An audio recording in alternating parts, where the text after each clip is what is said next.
from Atlanta, Georgia. I want to welcome our guest tonight. First, we have Mr. Isaac C. Lobbo Zawolo.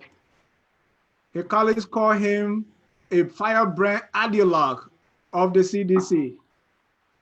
Mr. Zawolo, welcome to Focus on Liberia. Thank you, Mr. Ja. Thanks. By the way, Mr. Zawolo is a teacher in the Arlington School District. He's been a member of the CDC for a while now. He lives in the DC area. Once again, Mr. Zawolo, welcome to Focus on Liberia. Thank you very much. Our next guest is a talk show host himself. He hosts The Drive. Most of the time you see him in the car and he's having his talk show. That's Mr. George P. Lobbo Jr. George, welcome to Focus on Liberia. Thank you very much for having me. It's a pleasure to be here with you today. Great. Like Isaac, George is also a Liberian. He's an executive member of the Unity Party USA and Canada. Currently, he's the spokesperson of the AB Darius Dillon campaign in the diaspora. By the way, Darius Dillon is now according to the NDC, our senator-elect for Monserrado County. He lives there in Arizona. Once again, guys, welcome to Focus on Liberia. We are here to discuss the just ended by-elections to get a feed of what transpired and what we can expect in the future. According to the NEC, Mr. A.B. Darius Dillon is now the senator-elect for Monserrado County. For district number 15, is still in a deadlock. There are areas that have been quarantined, so that result is pending. Even though with 78% counted, we find Tyler Urey of the ALP is in the lead. Let me start with you, Mr. Zawolo. What's your reaction to the election result? Overall, your first reaction when you heard the results? Well, shocked, surprised. But let me take this opportunity. Let me use this forum to congratulate the coalition of collaborating political parties, the Liberty Party, the Unity Party, and the ALP, and the rest of other members of that coalition on a victory well-deserved. I wish Mr. Darius Dillon the best, and hope he can provide for the people of Monserrado County the kind of leadership they need. I will say this, even though we want to express our congratulations to Mr. Dillon and his camp, I would say we will work very hard to make sure he's the shortest serving senator, perhaps in the history of Liberia. Thank you. Thank you. Mr. Lobbo, your reaction to the election result? First and foremost, let me take this time to say thanks to all our people willing to follow up with us. As you know, for us in the Darius Dillon camp and that of the collaborating political parties, we were not surprised knowing what we've done. We were first and foremost celebratory because, given the amount of challenges we had, when you have the government that were brutalizing our citizens in district number 15, 2 days before the election, when you have a government that is notorious for the violation of the rule of law, intimidating peaceful citizens, we were glad to emerge victorious. And this is not about us. For us in the Darius Dillon camp, we believe that this is the step in the right direction. I want to give this victory to the Liberian people. They deserve better than what the CDC and George Weah have offered them.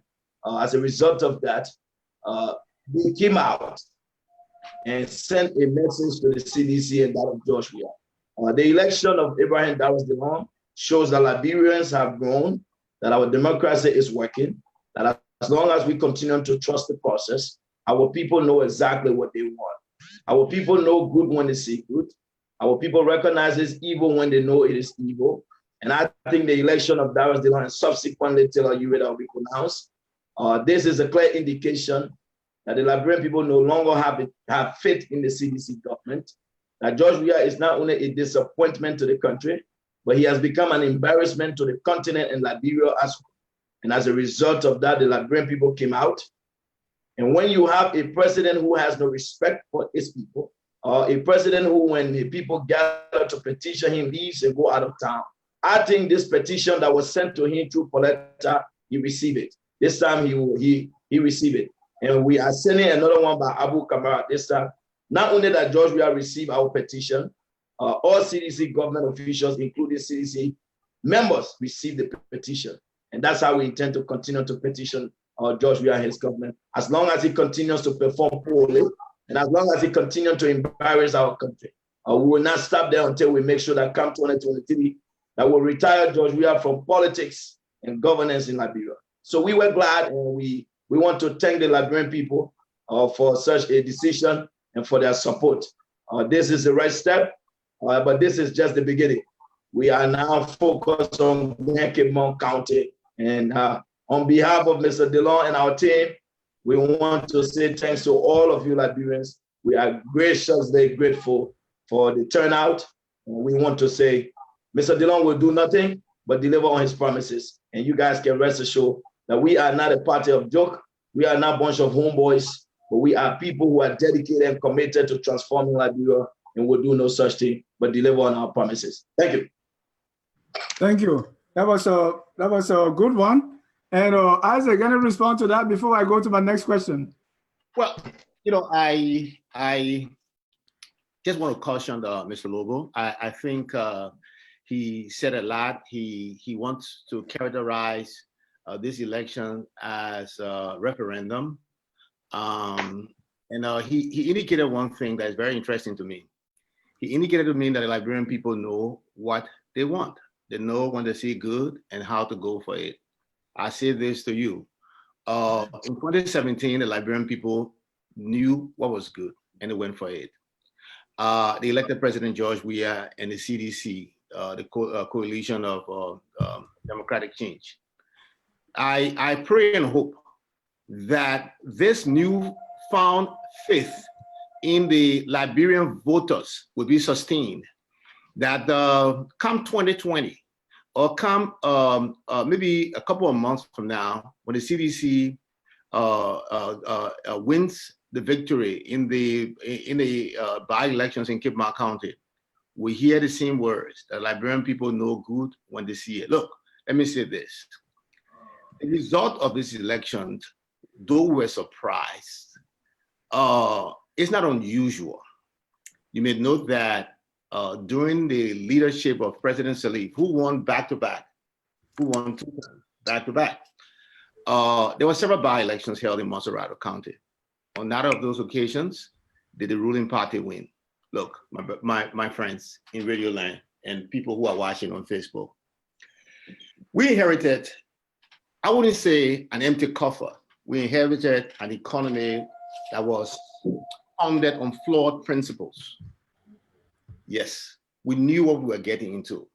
And we committed the Liberian people to provide them change for hope. The process to changing some of the things our economy faces requires time. But we get it.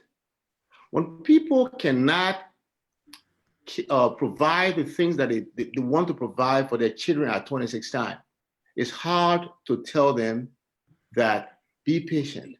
We are getting there. We understand that, and we understand the voters' reactions. But let me say this to you. We are building a new economy. We are setting the economy of Liberia on a new footing. And when all is said and done, our Liberian people will understand and appreciate the fact that indeed the change for hope wasn't just a slogan. It was manifested in our strong commitment to a pro-poor agenda that will move more poor people above the poverty line, that will change the infrastructure of our country. You will note that President Weah is set to build more roads in Liberia when all is said and done in his one term than all presidents of Liberia combined have ever done. You may note also, let me finish, please. You may note also that President just want to wrap something in there. I would just want to wrap something in there as to, yeah, because you already alluded to it. But I think, I don't know how long are we going for, because I thought you were responding to the question, but he's going off the rail. I will have to respond to some of the claims he's made. But that's what we do usually. That's what we do usually in these kind of things, my brother. It's not we answering questions and the question will have seconds. What I want you to put in there is, why do you think the CDC lost the election, especially for Paletta Way? Why did you lose the election? You kind of, so I just want you to build it in there before I go to Josh to see what he can attribute his victory to. Well, I wouldn't want to say that I think the CDC did win this election. Mr. Darius Dillon was elected, but I think the voters, by their turnout, by their support for our candidate, indicated that we are indeed doing well. Yes, when it came to the actual counting of the ballot, it favored Mr. Dillon. But look, our party wasn't rejected. Our party wasn't rejected. We fared very well against 4 political parties. Yes, we are the ruling party. We are expected to win. We've been winning in Montserrat County. But again, what did I indicate to you? I indicated to you, history has it that the ruling party has never won any by-elections in Montserrat County. Never. And when you inherit a broken economy, we inherit an economy that survived on donors' support to the economy and a very few exports, mainly rubber and some of the mineral resources we're exporting. The volatility of the revenues generated from those key economic pillars has functioned against our government. And when citizens cannot buy what they usually want to buy for their families on 26, obviously they will express themselves in different ways. Now, guess how the citizens express themselves? This time, a good number of them stay home from voting. So the Darius Dillon did not win a majority of the registered voters in Montserrat County. He won a majority in the election. Most citizens stay away from voting. The voter turnout was poor. Yeah. It wasn't an affirmation. It wasn't an acceptance of the agenda of Mr. Dillon by the citizens of Montserrat County. Majority of Montserrat, he didn't get the majority of the people in Montserrat County. They just didn't vote because they felt that they had other issues they had to attend to. They had to worry about what is going to happen to their children tomorrow. Now, we understand. And we'll come to the economy, but let me go to Mr. Lobbo. Mr. Lobbo, I know you're going to respond to what Mr. Zawolo said, but what I want you to build in that is tell me some of the factors that are responsible for the Darius Dillon victory. Beautiful.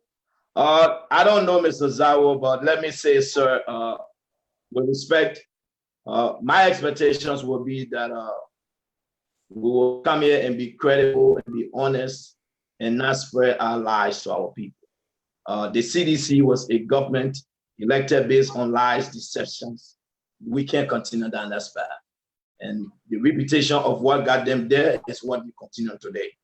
The fact that something is perceived to be good doesn't mean it's good. The CDC was perceived to be good, but it was never good. There was so much lies that were told to our people. In reality, we now know that George Weah is no longer an administrator, because if George Weah holds a master's degree in public administration or business administration, whatever, his first priority will be able to hire the best people to be able to help. That has not happened. So we know that George Weah's educational background can be questioned. You have not stopped there, but the CDC that promised to cut wasteful spending is the government that have increased wasteful spending and continue to use state resources. You are not even able to state those basic facts. I don't know how we're going to proceed with these conversations if you can't even state the basic facts. But let me respond to what led to our victory. You see, it was very simple. The Liberian people perceived the CDC to be something of good. In reality, the CDC was a scam, was a 419 organization, was an incompetent organization, an institution with no moral standing that lacks the credential and the competent people to be able to deliver Liberia's economy. That is one. As a result of CDC poor performance, our people continue to struggle.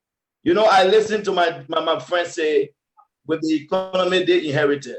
If your argument is true, I want to ask how informed are you with activities on the ground? You listen to Liberians when they made the song that this kind of hardship we never see it before Ellen time. This kind of US rate we never see it before Ellen time. You listen to market women from Georgia's own backyard in the Looking Town, the Nuku Town. They were telling you that during Madam Salif time, they bought a carton of fish for 5,800. Under the pro-poor government, they are buying it 12,800.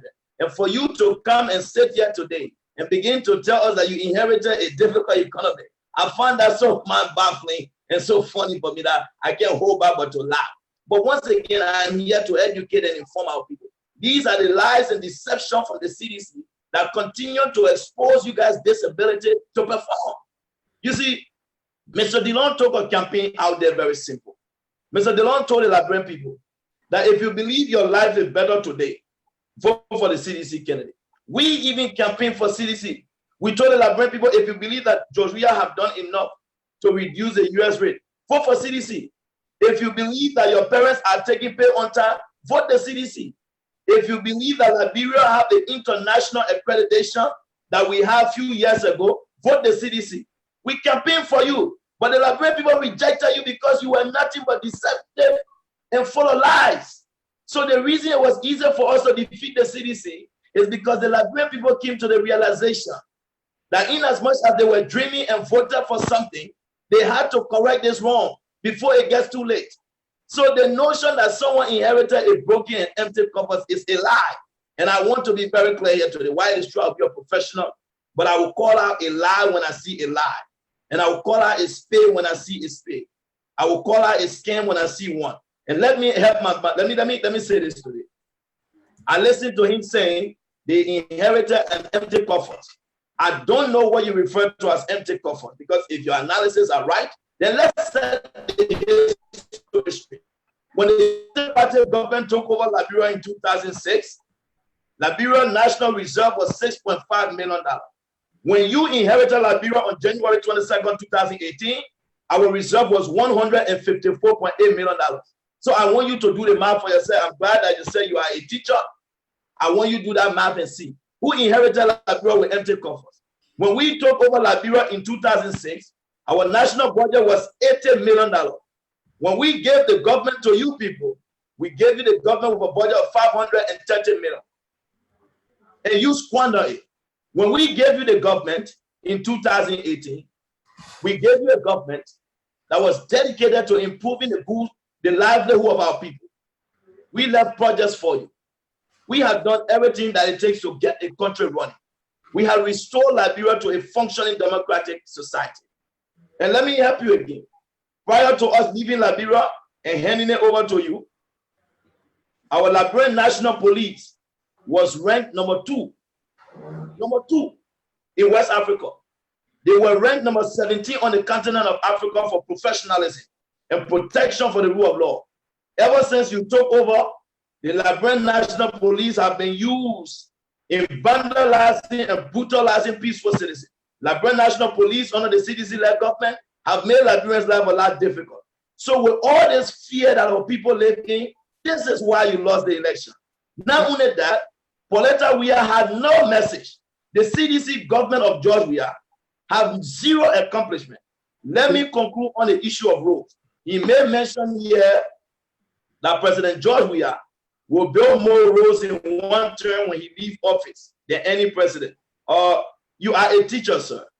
I don't know you well, but I'm feeling for the students you are teaching.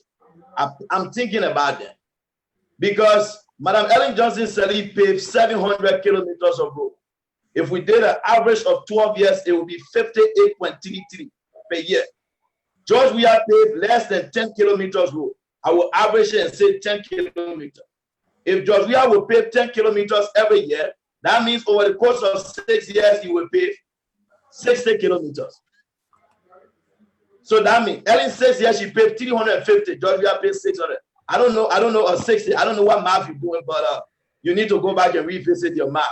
And let me help you again here with some basic facts. The fact that the president expresses his desire to build roads don't mean roads are built. So George Weah's imagination of building a coastal highway does not mean the coastal highway is being built. Or except you want to tell us the road from Lokintown or the Lokintown Broad Street or the Doe Community to the Doe Community Road is a replacement of the coastal highway. If that is the road, then that's fine. But please, I want us to stick to make this easier today based on facts and not fiction. Please, the Liberian people deserve better. They've heard enough from this, and I want to hear them. They want to listen to a way forward. Thank you. Mr. Lobbo, let me just get something clear here. When you say we, you are talking about the Ellen Johnson administration because you were part of the Unity Party government.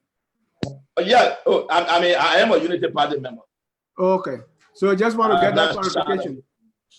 Yeah, but that's true. Mr. John. Yeah. You got to go to another. Mr. John.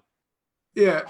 I think it behooves me to make few clarification. Yeah, I think you are listening to the conversation. Yeah, and I think you can be an arbiter. Yeah, it's important to listen. I understand the emotions of my young friend, and I appreciate his passion.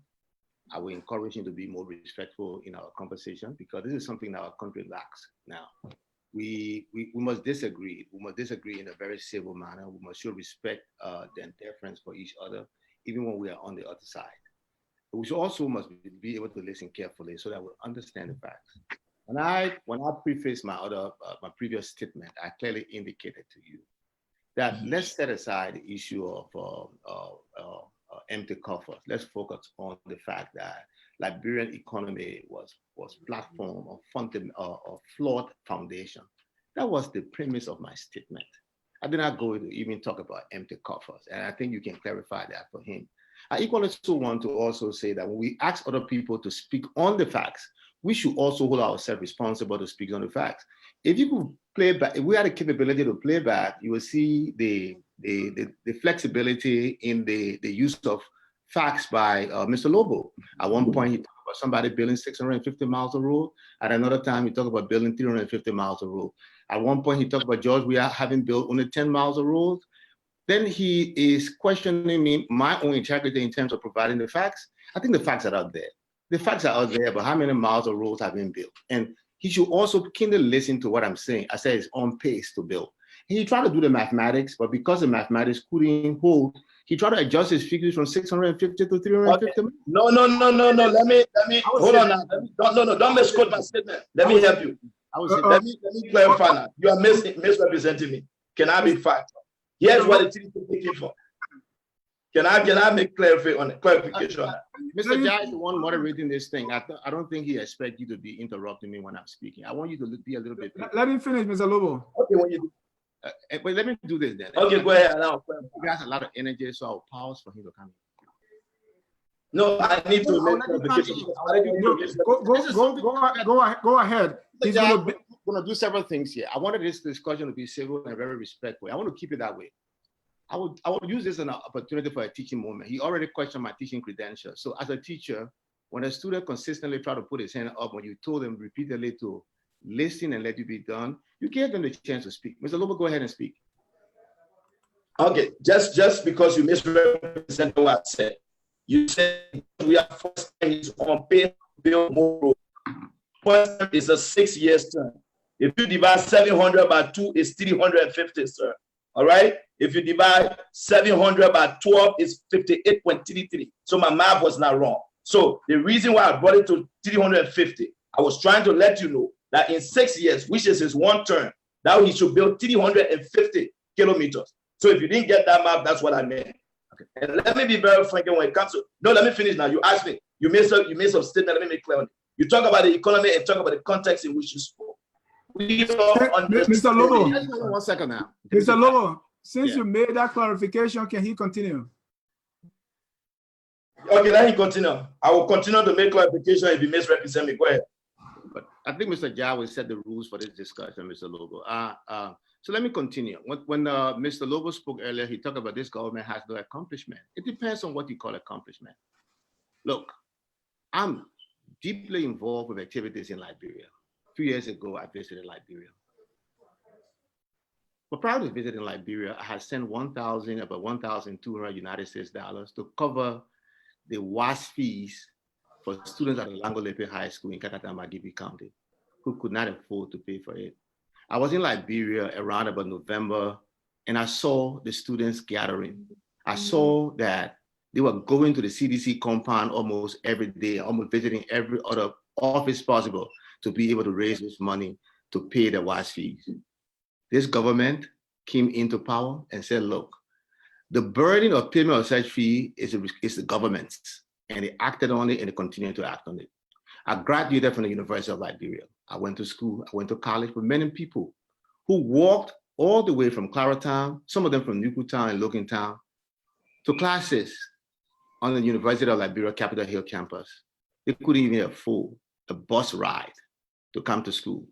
I noticed that on several occasions, many of my friends would not even have tuition to pay. This government is saying that the education of the Liberian masses is a responsibility of the government. This government has gone on record to take on what is a kind of a Herculean tax, to take on the responsibility of providing free university education for people. We've heard criticism. The government has no money. This is not the time to do this, but this government is making sacrifices to ensure that the future generation of Liberia receive the kind of education that is needed, that can be matched with the human resources inventory and the human resources need of our growing and rapidly changing economy. Look, I could go ahead and list more and more of these things. Our society is a democracy. Yeah. One of the things this government has done is invest in the young people. You talk about Mr. Zawolo. We'll come to those. I just wanted to take it, kind of start from the basics before we proceed. You don't want me giving you too much, right?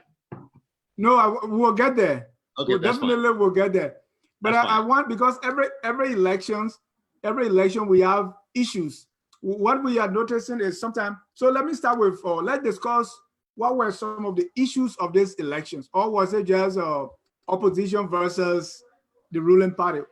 Let me start with you, Mr. Lobbo. What were some of the issues that the election was about, just for the sake of our audience who may not have followed closely? It was very, very simple. The election was primarily focused on good governance, accountability, the rule of law, freedom of expression, fighting corruption. Those simple things, those things that attract foreign direct investments, those things that lead to economic growth and job creations, upliftment of the people's livelihood, those things, the prices of basic commodity, economic reform, those were the basic things that Liberians were looking at. And I listened to my friend, to the professor, which he said, since we talk about livelihood, the issue of wire fee, he may mention, I will let the Liberian people to judge for themselves. That was a policy started by the Unity Party government providing subsidies for white students. And they continue it all through along. There's always been money in the budget for that. This is not the first time. I don't know why the CDC is making it seem like it is their invention. No, it has been in the budget. But let's speak to something here real quick. When we talk about the upliftment of people's livelihood, let's talk about the free education, free tuition for public universities. I don't know how well the professor is informed, but the president of the University of Liberia testified before the Liberian Senate in a hearing. And she says, since the pronouncement of President Weah, the University of Liberia have been running at a deficit. You see, it's mind-blowing to sit here and try to claim it as an accomplishment. Since the pronouncement of such policy, the university students have been striking that their teachers have not been paid. The University of Liberia did not even receive 50% of its annual budget, which is 16 million. So I hope the professor will do his math rightfully. So the Liberian people notice that in as much as this government is deceitful, is lying to them, they continue to make these reckless promises. They continue to roll out these policies that do not offer any kind of economic relief. Let's look at the rule of law. We know that the CDC government have not protected the rule of law. When it comes to accountability, we know that the CDC government have never been accountable. Since independence, the CDC government is the first government in the history of the Republic of Liberia that 9 ambassadors sat down and wrote a letter asking them to return their money. So we're talking accountability. Let's go to good governance. This is the first government since independence that the United Nations wrote them and said, please, you must account for the projects that we gave you money for. So to sit here today and tell us that this government have created the condition and want to talk about the economy, I'm trying to be as professional as I can be. But let me say this. Being a professional don't mean that when you sit down, you listen to lies, you're supposed to enjoy it and smile. No, that's not what a professional is. A professional must be able to point out lies when you see lies. You must say, this is a lie. And that's what the Liberian people realized when they went to vote. They decided that enough of the CDC lies, enough of the CDC pay agents. While people are at the party headquarters hungry, you have Chairman Molu sitting there and telling them, this president will make your life better. But the price of one cup of rice is above $120. The US rate is at 200, above for $1. When you inherited the country, the exchange rate was 125. And you want to tell the Liberian people that the Liberian people are not inclined to know that you're doing well? You have recorded the largest budget shortfall since independence. You owe the people 3 months of salary arrears, and you still come here and tell us that your government is achieving. You know, look, folks, I'm not going to. I will keep it. Those were the issues that people voted for. All right, thank you, Mr. Zawolo. Mr. Lobbo listed some issues, and since your candidate lost, do we say that you lost on those grounds, or what do you think the issues were that your party did not capitalize on, for which you lost the election? Look, I wouldn't want to take anything from the opposition. It was a hard-fought and a well-deserved, victory. Mr. Dillon did win. I congratulate him again, like I indicated earlier. I wish him well. But let me say this: none of the victory of Mr. Darius Dillon had absolutely nothing to do with some of the things Mr. Lobbo pointed out, most of which are very, very much questionable. And at the appropriate time in this discussion, I will go on to address some of those things. Look, we will take full responsibility for our defeat. We'll regroup, we'll come back, we'll be stronger, and we'll be better. And I will leave it at that. We take full responsibility for our defeat. We'll regroup, we'll come back, we'll be stronger, we'll be better. There is a by-election going to be coming on shortly. And there'll be elections in 2020. The CDC will prevail. Liberian people knows who is for them. Liberian people understand the situation we find ourselves in. A government that takes over from another, which has been receiving somewhere around $700 million international support to that economy, enters power with all that kind of money into the economy, is definitely going to have some challenges to deal with. But again, like I indicated earlier, this is not an excuse. We knew what we were getting into, and we must provide solutions to the people's problem. But we require time, and we are working on it. When all is said and done, Liberia will be a better country. The signals are there. Some people are unwilling to accept it. It's clear that we are on the right path. Now, Mr. Lobbo alluded to, he made accusation of Liberia police being this and that is that. He didn't even provide the new numbers or the new facts on those things. But again, like I said, we're going to come to that. But again, I would say the defeat we suffered here was our own doing. We'll regroup, we'll become stronger, we'll be better, and we'll prevail when in future elections.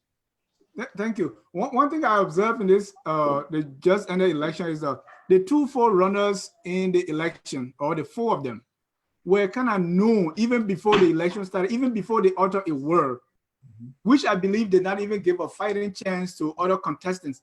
Like if I'm Dennis Jai and I want to run, nobody just even give me a chance. We just look at the big opposition and the big incumbent, and that's it. So we don't even have time to assess their platform.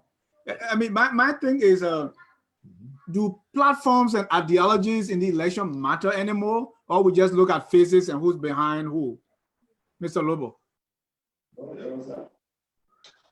Platform does matter. The faces matters. Let me say this so you will clear. I want to pick up on where he left off. He said that the professor said our country is on the right path if you look at the indicators, and Liberians are asking what were some of those signals. You see, when we come to these discourse and want to discuss these issues, it is good for us to come fully prepared. The indicators for any government that is doing well is very simple. We look at the economy, we look at what you're doing on it, how much foreign direct investment you're attracting, we look at the concession agreements, we look at, those are things we look at, those basic indicators. You know, the reason why we refer to foreign direct investment, because in business, they say the government is responsible to create an enabling environment that attract businesses. We know that when you attract businesses, it leads to job creation leads to economic stability and economic growth. So when you're telling us that we are on the right path, I want to know what path are we on. It says the beginning of stealing $16 billion it can account for it. It said the infusion of 25 million yet to be accounted for. It said because President, we have built 49 units for himself. Is that what we are? It said because Jefferson Koji can order the beating of a police officer. Is that the path we are on that leads to economic growth? But let me say this, Mr. Dillon brought a message that resonated with the people. As you know, Mr. Dillon has been in government. He served as the chief of staff to the Speaker of the Republic of Liberia, and also now vice president when she was Senator Joa Howard Taylor. And Liberians trusted him. And Mr. Dillon's message was very simple. If you believe this government is delivering on its promises, vote Pauletta. As you know, Pauletta was at the Ministry of Internal Affairs. Pauletta was responsible for urban development and planning. But Pauletta could not even tell her what she did in her role at the Ministry of Internal Affairs. So the message was simple. And not only that, the four collaborating political parties, our message have been consistent. What we believe is that this government have taken Liberia off the path of progress. And this government is taking us back. But gone are those days, I remember on a Charles Taylor, where AFL were being owed 44 months salary arrears.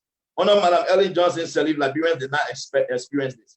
So what George Weah have done is now taking us back to the pre-2005 days, where nurses cannot get paid, where teachers are not paid, where students will have to get in the street to protest before their teachers, they can be a compromise to provide tokens to their professors just to give them tests. That is not the environment we want to be. So Mr. Dillon had his message. And he said, we must not forget he was representing Monserrat. Mr. Dillon was very concerned about the plight of the young people. In one of his major messages to Liberians is that he believed that there's a need to cut salaries. He believed that when we cut our salaries, lawmakers will cut salary from the 17 or 15,000 they make to $5,000. He believed that by doing so, we'll save the government a lot of money, and that money can be used to invest in our education and healthcare sector. So that message resonated with the people. It's not like President Weah, who told us he will make your life better, but he increased his office budget in 2018, 2019 from under $16 million to $21 million. So gave his wife $1.5 million in the national budget. In Maryland County, by taking away money from JFK, while cutting funding from Phoebe. So the people know what is happening. The message is very, very clear. So to sit here and pretend lie all we can, that's not honest yet. I ask that would be, our people deserve better, and our people deserve to be treated with respect. That means let's start by telling them the truth. And that is the way. Thank you. Mr. Zawolo, your turn when I talk about ideologies and the platform, like the two candidates, even before they open their mouth, they say, oh, it's going to be either Pauletta or Dillon. So I was asking, do platform and ideology matter in these elections anymore? A platform and ideology should matter. Whether they matter in this particular election or not, an issue that I can debate. And these are all some of the things that we in our country, we need to find some better metrics for evaluating. So it's not going to be just you say and I say. Until we can reach to that point, we don't know to the extent to which they matter, but I would say they matter. But again, let me just touch on some of the things that Mr. Lobbo is alluding to, and some of the things that people are expressing and wanting to know what are the indicators of something. Mr. Lobbo talked about direct foreign investment. And when I started this conversation, I indicated to you the floor principles on which our economy was based on. So we intend to build a strong economy on direct foreign investments. That's what we intend to build our economy on. So when the people somewhere sitting down in London or somewhere in Japan and China has little interest in the goods and services, not even the goods, but not even the services in the goods you provide, and then bring the price down, then your economy faces stress. Then you experience all of the problems that you're experiencing. Look, we are about changing the pillars of our economy. We are about investing more into agriculture, into light manufacturing, making Liberia the owners of the means of production in our country, creating a middle class in Liberia. How we're going to do it? That's what we are saying. How we're going to do it? We're going to invest in agriculture. We're going to empower more Liberians to invest into agriculture. Look, like I said to you, we've got it. We've seen that this spill up, the foundations we inherited were flawed. It's unsustainable. It cannot sustain in the modern era. So we must change. We cannot build an economy based on selling rubber. We cannot build an economy based on digging diamonds and gold. Foreigners come in, they pay to dig and extract minerals from our country, take the money out. The money is not being put in the hands of Liberia. So how do we change? Mr. Zawolo, yeah. But after a year now, what are the concrete steps you can look at and say? There are some behind the scenes. Look, you don't listen to me. It requires planning. You don't come and sit down today. So you come into power, you see what is there, you take a good analysis of what is there, and then you see the trend. Even President Ellen Johnson alluded to that in the recent interview. She alluded to those things in a recent interview. That the economy, the direction of the Liberian economy was troubling. And our growth, she said she didn't thoroughly read the paper that was before her, but our growth was going to be uncertain along those paths. So she even alluded that her economic direction, her economic stewardship of the country did not provide the foundation for growth and sustainability. And so that's what we have seen. And so now what do we have to do? We have to begin to take new approaches to it. That's what I said to you. We are going to shift into agriculture. We're going to make Liberians the owners of productions in the country. We're going to empower Liberia's entrepreneurs, and we'll turn our economy around. We'll build a new middle class. And that's what we're seeing. That's what we are working on. That's why we are taking the step necessary to harmonize salaries in the country. We are taking the step necessary to control employment into the country. We have directed all employment to be done through the Civil Service Agency. And so we are trying to put our wage bill at a reasonable, bearable level. The president has also, the Minister of Finance and the executive branch of government is also encouraging the legislature to take the step necessary to reduce the stress on the Liberian economy. When all those things are said and done, we expect to see growth. So we are shifting the economy. And for any shift to successfully, experience the kind of benefits you want, it requires time. It's going to be a long process. Okay. But when it's said and done, Liberia will be better than what it was before, and the foundation of the country will be strong, that whoever takes over come 12, 24 years from now, they will be inheriting a sound economy built on a sound foundation, built on a sound pillar. Before I go to Mr. Lobbo to respond to that, I want to go to Mr. Lobbo. I know you disagree with him. Okay. Yeah, so just I want to push him on one more issue before I come to you, which is the president, President George Weah, has inserted himself into the elections. So to what extent can you attribute the loss of Pauletta Weah to President Weah? I can't attribute it. Yeah, I cannot. I mean, why would I? President Weah went up and campaigned. Look, you face the reality here. He made himself the center of that election. That's what I'm saying to you, Dennis. It's understandable that President Weah will make himself a center. I don't think he made himself a center of election. As a political leader of the Congress for Democratic Change, he went out and campaigned for the CDC candidates. That is something Donald Trump would do. That is something President Obama did. That is something President Clinton is doing. Those are all natural things.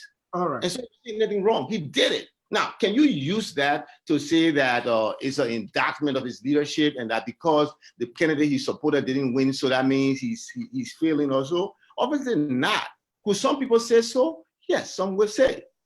But all right. Thank you. No. Let me go to you now, Mr. Lobbo. I know you earlier you disagree with him. And now the second thing is to what extent is Judge Weah responsible for the loss of Pauletta Weah? It's very simple, Brother Jackson. First and foremost, let me make something very clear here. When you take over a government and your goal to make things better, the way you make things better, you make it better by investing in it, by making changes. It is sorrowful to sit here today and hear the professor allude to their government that they intend to invest in agriculture, but the man responsible for research and development at the Agriculture Ministry Assistant Minister Alvin Wisse was a man who was expelled from the nation's highest institution of learning. He's a man responsible for research and planning. But let me say this. I am not going to sit here and begin to speculate. I know that the CDC government have no plan when it comes to the agriculture sector. If the CDC government was serious about the agriculture sector, we would have seen massive investment in the agriculture sector. We know that has not happened. Maybe it's a dream. It's yet to come true. The CDC was built on fiction, deceptions and lies. So I'm not surprised. This is why you have been in power over 17 months, but you cannot tell one concrete step you have taken to improve the agriculture sector. Yet then you talk about the agriculture sector. You've not given us any major agricultural project that the government have invested in, but you continue to laugh about the agriculture. Let me say this. One thing I like about God, you see, God is a great man. So many Liberians allude to the fact that we are Christians. President George Weah traveled to Beijing, where he spent $400,000 on a trip, taking 53% of his delegation. While in Beijing, China is one of the largest producers of food, in as much as they are populated. So if George Weah was serious about the agriculture sector, I think George Weah would have acquired most of the skills and the expertise needed while in Beijing. But when President Weah went to Beijing, what did George Weah do? Our president took his wife to the hair store. He went to the Nike outlet. He went to the Shaolin temple. So for the professor to sit there and tell me that they are interested in the agriculture sector, I find it to be a bluff and mystery. This is the professor. There's a good thing to hope, but hoping hopelessly is a bad thing. And this other hope is selling, I don't know what you're selling, but in reality, there's no hope for the agriculture sector. Because when George Weah was in Beijing, we did not see President Weah visiting an agriculture site. We did not see President Weah asking for agriculture expertise. We saw the president with his wife to the hair store, to the Nike outlet, to that of he went to the Shaolin temple. I hate to say he was going to make karate show. How does that benefit Liberia? This is why we must take the karate when we're young. Oh, stop it, man. Stop it. Listen, let me say this. President Weah needs to take this defeat. The president stood up and said, and I quote, he said, "Today I didn't come here as president. They may reduce his position at the party headquarters. He said, today I came here to make flour." And he said, as long as I am president, Darius DeLong will never be elected as senator. So I want to know, President Weah continued to parade himself as a pastor. The Bible says the God is a just God. God is an honest God. I want to see if this pastor, if this man of God who believes that God is a just God will keep a word, because Darius DeLong is not senator. And you say as long as you're president, he cannot be senator. So are you willing to not be president because he is senator? We'll see if this pastor is real pastor or a fake pastor. So the reason why he does. You're taking it too far now. And this is full of lies. That's why he needs to take the defeat. George Weah is one of the most popular African. He is one of the most popular Liberian. For George Weah to campaign and the people booing, for George Weah to go out. You remember, George Weah in 2005 will hold the hand of a plank seller and make him representative. Today is no more. As educated, as smart as Pauletta is, people rejected Pauletta. It's not because of her educational credential, but they have realized that the CDC, the organization CDC, was a scam. Thank you, Mr. Lobbo. He has done nothing to improve their life, not to make things difficult. And that is why he needs to accept the defeat and move on. We'll wait for the Thank you. You have made that point before. So let's move on. Yeah. Okay. Mr. Zawolo, hold on 1 second. It looked like you are on mute because you were talking and I couldn't hear you. But here's my next question. Let's start with the very basic, because almost every election we hear about irregularities and complaints, especially when the elections don't go our way. Let me start with you, Mr. Lobbo. Was the election free and fair? Yes or no?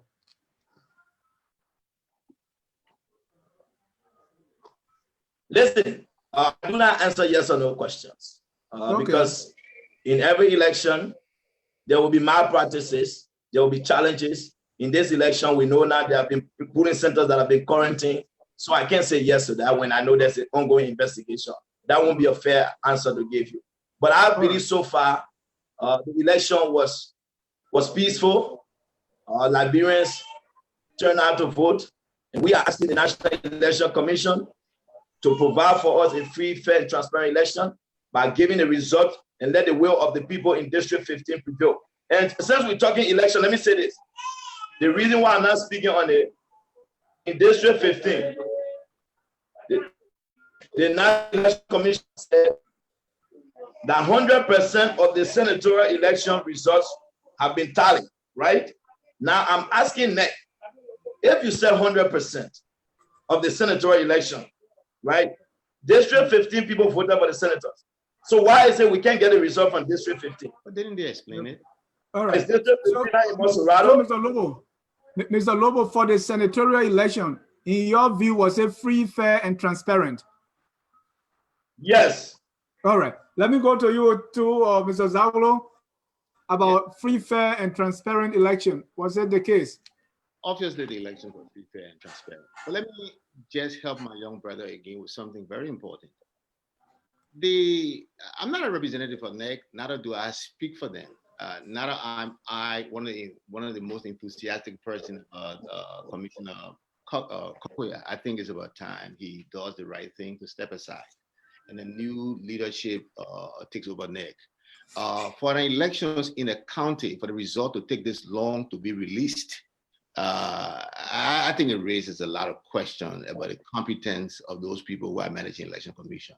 Now, but to their defense, they indicated that certain parts of the results, certain results have been quarantined based on a complaint, a protest filed by two individuals, Ms. Ure and another candidate. So that doesn't mean that, I hear this kind of argument that sounds a little bit illiterate, that, if 100%, and I'm not speaking to Mr. Lobbo in particular, but it's illiterate that 100% of the result from Monserrate County has been counted. Why is it District 15, which was part of it? It has been counted, but certain parts of that result is being investigated. That's why it hasn't been released. And I think it's a reasonable thing to do in a democratic setting, to listen to the concerns of people. So I think that's fine. But again, like I said, I think the elections were free and fair. I think this government reiterated its commitment to the rule of law and to respect for its democratic tenets. President Weah and this government will never, ever be involved with election tampering, even though the CDC knows it has been a victim of election tampering, not only once, but on several occasions. But we never participate in such, because we knew when it happened to us, it was wrong, and doing so now will be wrong. But let me also use this opportunity to answer to one question from a statement from somebody on Facebook. Now, understand what I'm saying concerning rubber.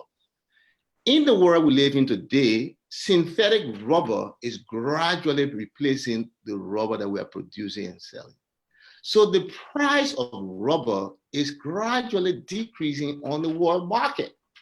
If you base your economy on that entirely, you will suffer so much volatility, and you will have some of the problems that we're experiencing now. That's what I'm talking about.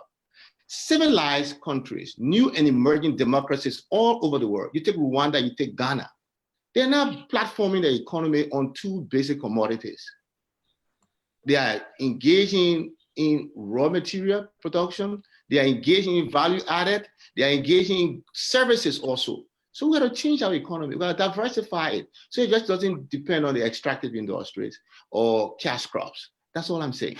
I'm not saying that, you Jackson, let me have the professor on the rubber issue real quick on the economy. Let me make something real quick on the economy with the rubber. Who you calling Jackson? Oh, no, sorry for calling Jackson.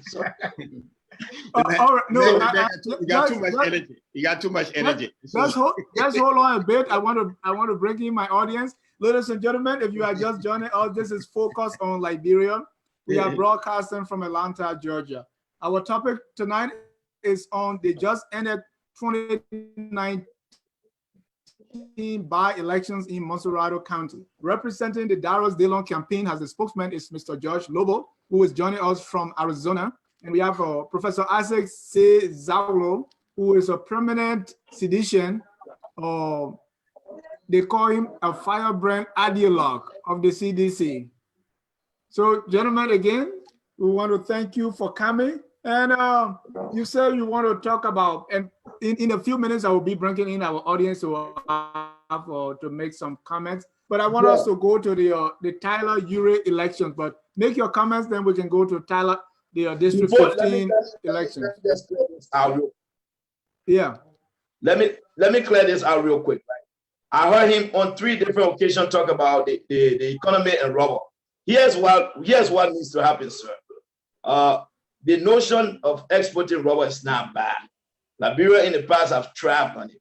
What you want to do is that you want to diversify the economy. What do we mean by diversifying the economy? Let me finish now. Let me finish. When you want to speak on the economy, use the economic terms.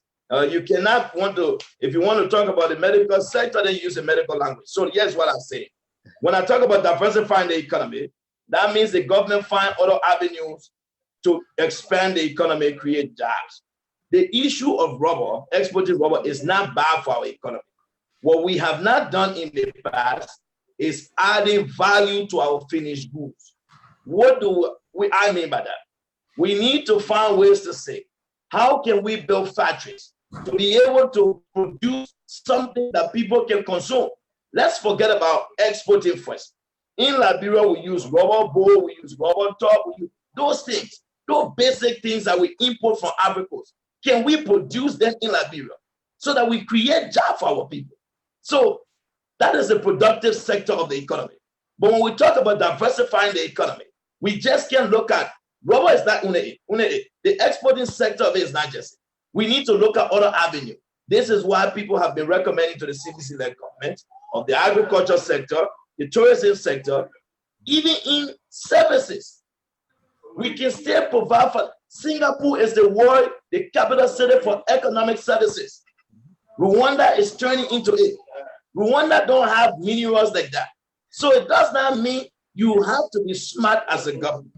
But you cannot be smart when you have a government like the CDC government that is incompetent, that is full of a lot of inexperienced professionals, that even the World Bank have admitted to. This is what is suffering them.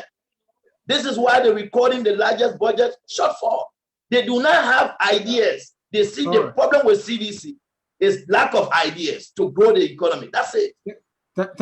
Thank you. Mr. John, I beg before you go, because I think we have an agreement here.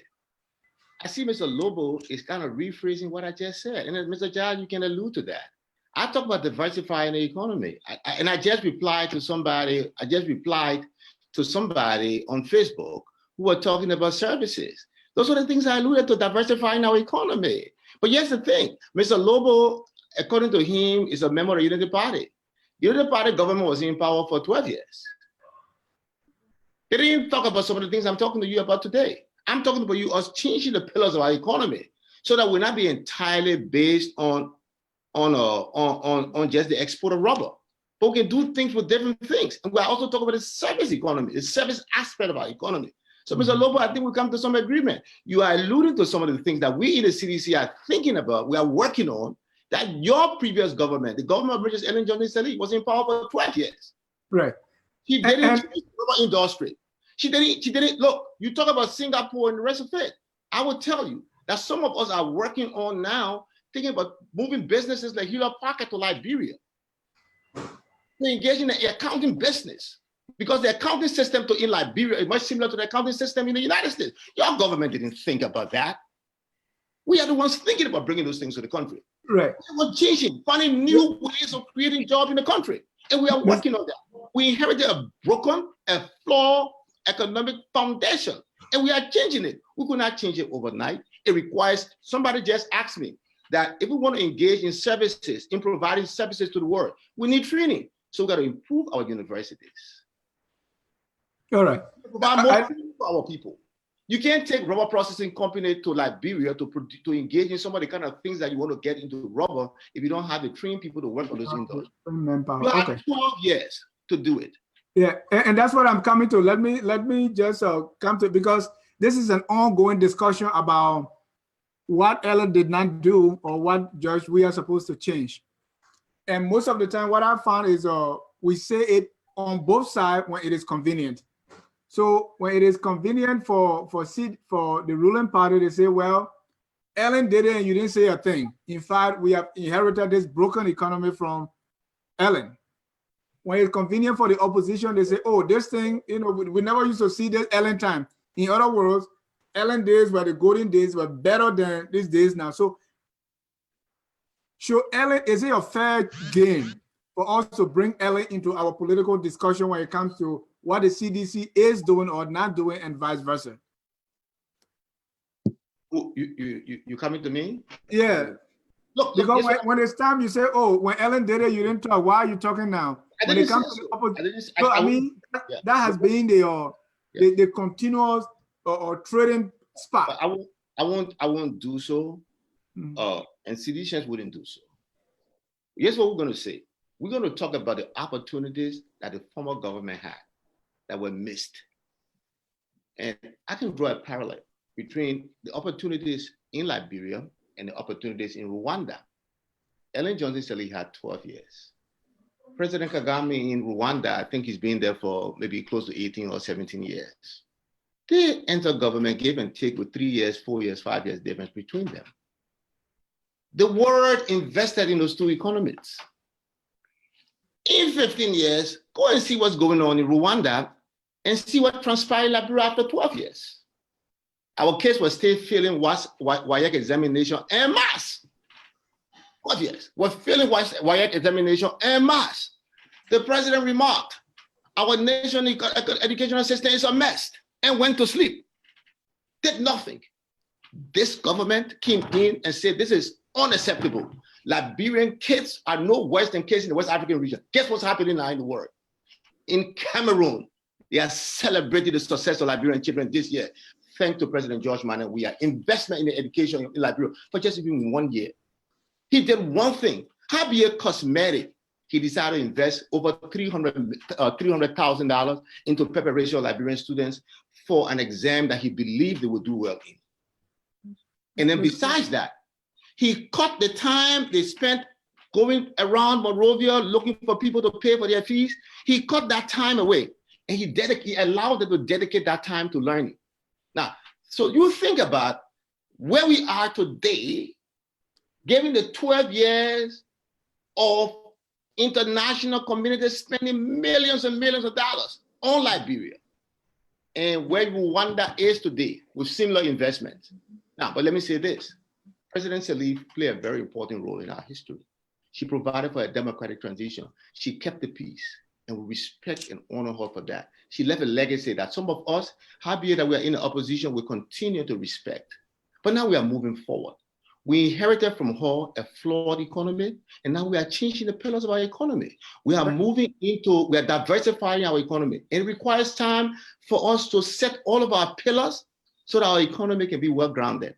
But I tell you one thing, when it is done, this story will go all across the world. And people are hearing it already. There are some people who don't want to hear it. There are some people who don't want to believe in the changes that are taking place, but people are hearing it all over the world. Thank you, Mr. Zawolo. Mr. Lobbo, when is Ellen fair game in this whole city's opposition versus incumbent discussion? You know, here's what I've said consistently. One thing I've noticed about Liberians, when you have relatives in the government is good. When you benefit from the government directly, the government is a good government. And on those bases, on those principles, we will not develop our country. Let me make very clear here today. I listened to the professor just now once again. Professor, I would like to ask you once again to continue to state the facts. Paul Kagame have not been in power 18 or 17 years. Since the genocide of Rwanda in 1994, Paul Kagame have led that country. He has been in power. He has never left power. I'm not going to do the math for you, but if you know what the math takes from 1994 to 2019 today, that's nothing close to 18 or 17 years. Maybe you can correct that later on. You see, I listen to Liberians all the time. Many a time they state that the Unity Party government received this, received that. You know, in as much as I know we're on this platform, I do not like to really discuss Ellen because I believe that the Liberians voted for a changed government. There were mistakes in the Unity Party government. There were things in the Ellen government that should have been done differently. I have admitted to them. I've pointed those things out.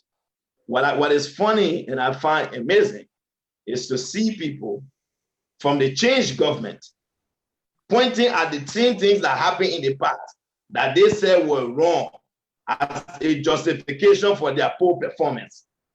George Weah increased wasteful spending. He said, well, early people were spending too. That is not why you came to do. You came to cut wasteful spending. You did not come to increase wasteful spending. But let's get to the question here. Seditionists are proud to call LNE when a project is being completed. When the Justice project is completed under the CDC government, and they go there to dedicate it, and George Weah have done well. Ellen was good. When they went to dedicate the new airport, sedition took credit, Ellen was relevant. When they took power, and George Weah said he made 100 million, he did not tell us which 100 million was he referring to. Because now it makes us to question George Weah analysis during the State of the Union in 2018. Because when George said he made 150 million, now the question we ask is the 150 million that were in the reserve, did that also, because we know now that the money that was at the port, the 16 billion Liberian dollar that was missing was $104 million. Why is it did not reflect in the numbers you reported? That tells you George Weah began to lie to the Liberian people in his first State of the Union address. But let me come to one thing the professor continued to draw on today. Professor, you are a teacher. Let me tell you, and I don't know your understanding of public policy. Usually, when a government put measures in place, the results of those measures are not seen right away. They take time. There's a reason why you live in America. And even in President Trump's first 2 years, Americans were saying that the growth under President Trump was a result of the policies of Obama, not Trump. So let's get that. Okay, so today to hear you talking about things. Now here's my question to you. When Liberian students were abroad, Madam Salif invested in a human capacity. Ellen sent more young people abroad to go to school than any government. When those young people were abroad, we did not see Liberian students crying, being evicted for lack of allowances or their staffing. It was embarrassing and disgraceful and shameful to know that while Liberian students in Morocco were being evicted, they were being vandalized. Their president, the man who the professor sat here and told us is a pro-poor president. He is buying a pair of shoes for 11,000 plus. He is spending 1.5 million on one day extravaganza event. So I want the professor to recalibrate himself because what he's doing is not fair to our people. You want to talk about YFE, professor? Do you know how many government teachers have not been paid? Do you know? Yes. You talk about why I continue to inform you that this has been an ongoing process. The Electoral government provided subsidies for YFEs for students. This is not the first time, sir. Stop alluding to it. What you talk about your educational package, the government of George Weah, you want to talk about investing in young people. You talk about the human capacity building. We recommend it to you. Madam Salim may not have been able to do all. Madam Salim diversified university. This is the first time that university was decentralized. In that have presidents and governors were heading to community college. That of in Bon, in Grangida, in Nima, in Lola. So that young people can go to school. What I want you to understand today from the city. Well, the basis for you to come and succeed. Unfortunately, the CDC came to power and lacked the ability to govern. Everything that was done, if we had been pointing in the right direction, Liberia would have been making progress. What you guys have done is to turn Liberia around and take us back. Liberia is making progress. And this is why I want you to know. The only progress George is making is to take Liberia in a garbage can faster than we expected. So when Silisha said their president is making progress, that's true. Liberia. He is making progress, but he's taking us back. That is the progress he's making. Thank you. Nothing other than that. All right, Dennis. Thank you, Mr. Lobbo. Dennis, let me come into. Yeah, before you come in, you can build your answer into the question I'm about to ask, which is, let's look at now, we have Senator-elect Darius Dillon. I want us to look into that and assess, what is ahead of him, or what is he going to make, if you have any advice for him, or what you think he's going to encounter and how well or bad he's going to do based on what you know so far. Based on what I know so far, I know CDC has some very fine legislators at the Liberian National Legislature. We're going to meet him. They're going to meet him very well. They're going to show him the full deference. He earned his spot, and he must be respected. I would expect nothing less than that from our legislator. He's a Liberian. He participated in elections. He won, and I'll be very honest with you. He has my respect. He has my respect. This is the essence of democracy. We entered it. We engage, we disagree, and at the end of the day, who wins? We show that person the respect and give them the opportunity to deliver. I wish him well, as I indicated earlier. But I say this, I will work hard to make him the shortest serving senator in the history. Perhaps, because I don't have all the facts, perhaps one of the shortest serving senators in the history of Liberia. But I wish him all the best. The people of Montserrado County deserve better. I'm a property owner in Montserrado County. I want to see my property fully protected. And I want to see the citizens of Montserrado fully served. I have investments in Montserrado, and I would love to see that my investment is, is fully represented by a very decent senator. And I think Darius Dillon will make a very decent senator. He has my respect. He has my respect. But let me go back to some of the things that my brother, Mr. Lobbo, said. Mr. Lobbo, yes, indeed. Ellen did provide some subsidy to a few students who she felt could not afford to pay their WISE fees. She did provide subsidy to some students. It was on the executive management website. You could apply and get the subsidies.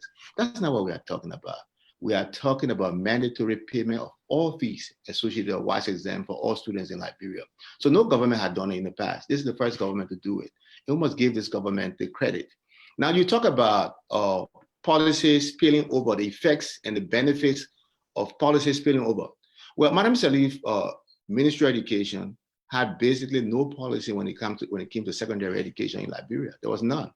There was some investment in getting to the best primary educational level. She had no policy investment in the secondary education policy. So what transpired? What transpired a few months ago when those students sat the WISE exam was a direct result of the investment of this government into that. Now, let me also add that when you say, you said we should talk the facts. I'll give you one fact. During the Ellen Salik government time, students in foreign learning, they were suffering. That's a history and tradition of Liberia. I went to university in the former USSR. We never got paid a single time while we studied there. The government abandoned us. That was not during Ellen time. That was during the time of President Samuel Kanyando. Now, during the time of Ellen, my sister studied in Cuba. I had to call the Liberian embassy, make noise, embarrass and threaten to get them to send the money that was due them. Some of these things sometimes it's not necessarily because of the government lacked the will to do it. It's the absence of system which Mr. Salif and her predecessors failed to build. And so this government must now build a system that will be able to channel the money that is due to those students who are in foreign land. So that's why some of those things are happening. It's a lack of system. I was a victim of it. Many people before me were victims of it. Many people after me were victims of it. And many people today are victims of it. I empathize with the students in Morocco. And personally, I'm acting to see if we can bring remedy to those students there. Because they are doing the right thing. They are studying and preparing themselves for the country. We should not use that as a trump card against this government. We should look at the people who fail to build a system that will not properly channel resources to those students at the appropriate time. There's no system for doing that. No system. And so this government is working on building the system that your people never built. I don't want this thing to be into a blame game or blaming what other people didn't do.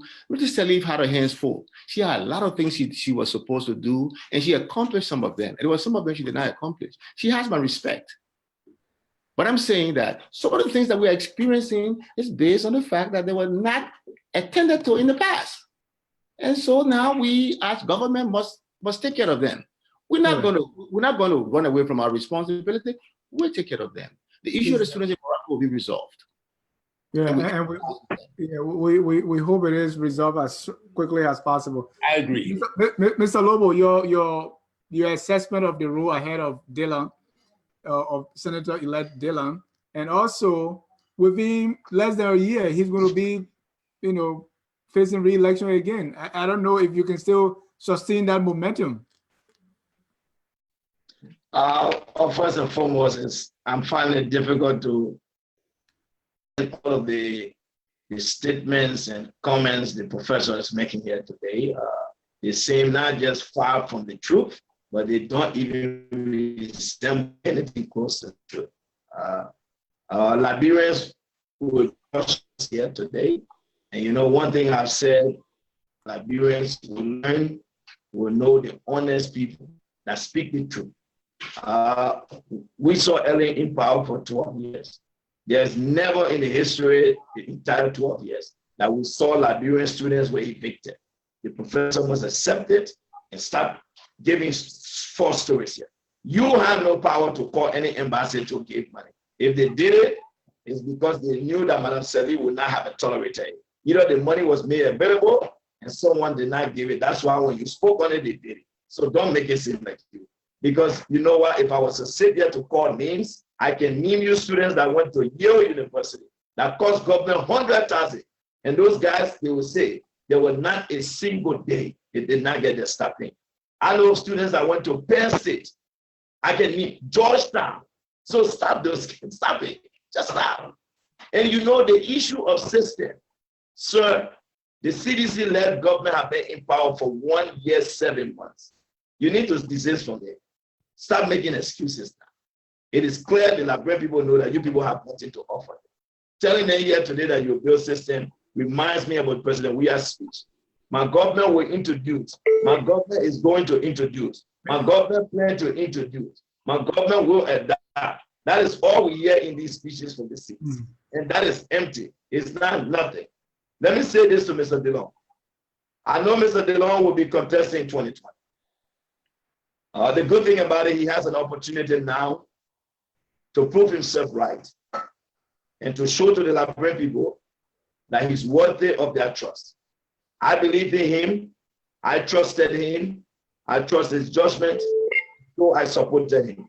And now that I supported him, it is up to Mr. Abraham Dawes Dillon himself now to deliver. But one thing I can assure all Liberians, the Abraham Dawes Dillon that I know, that I campaigned for, that I spent countless numbers of hours for, will not let you people down. He will deliver.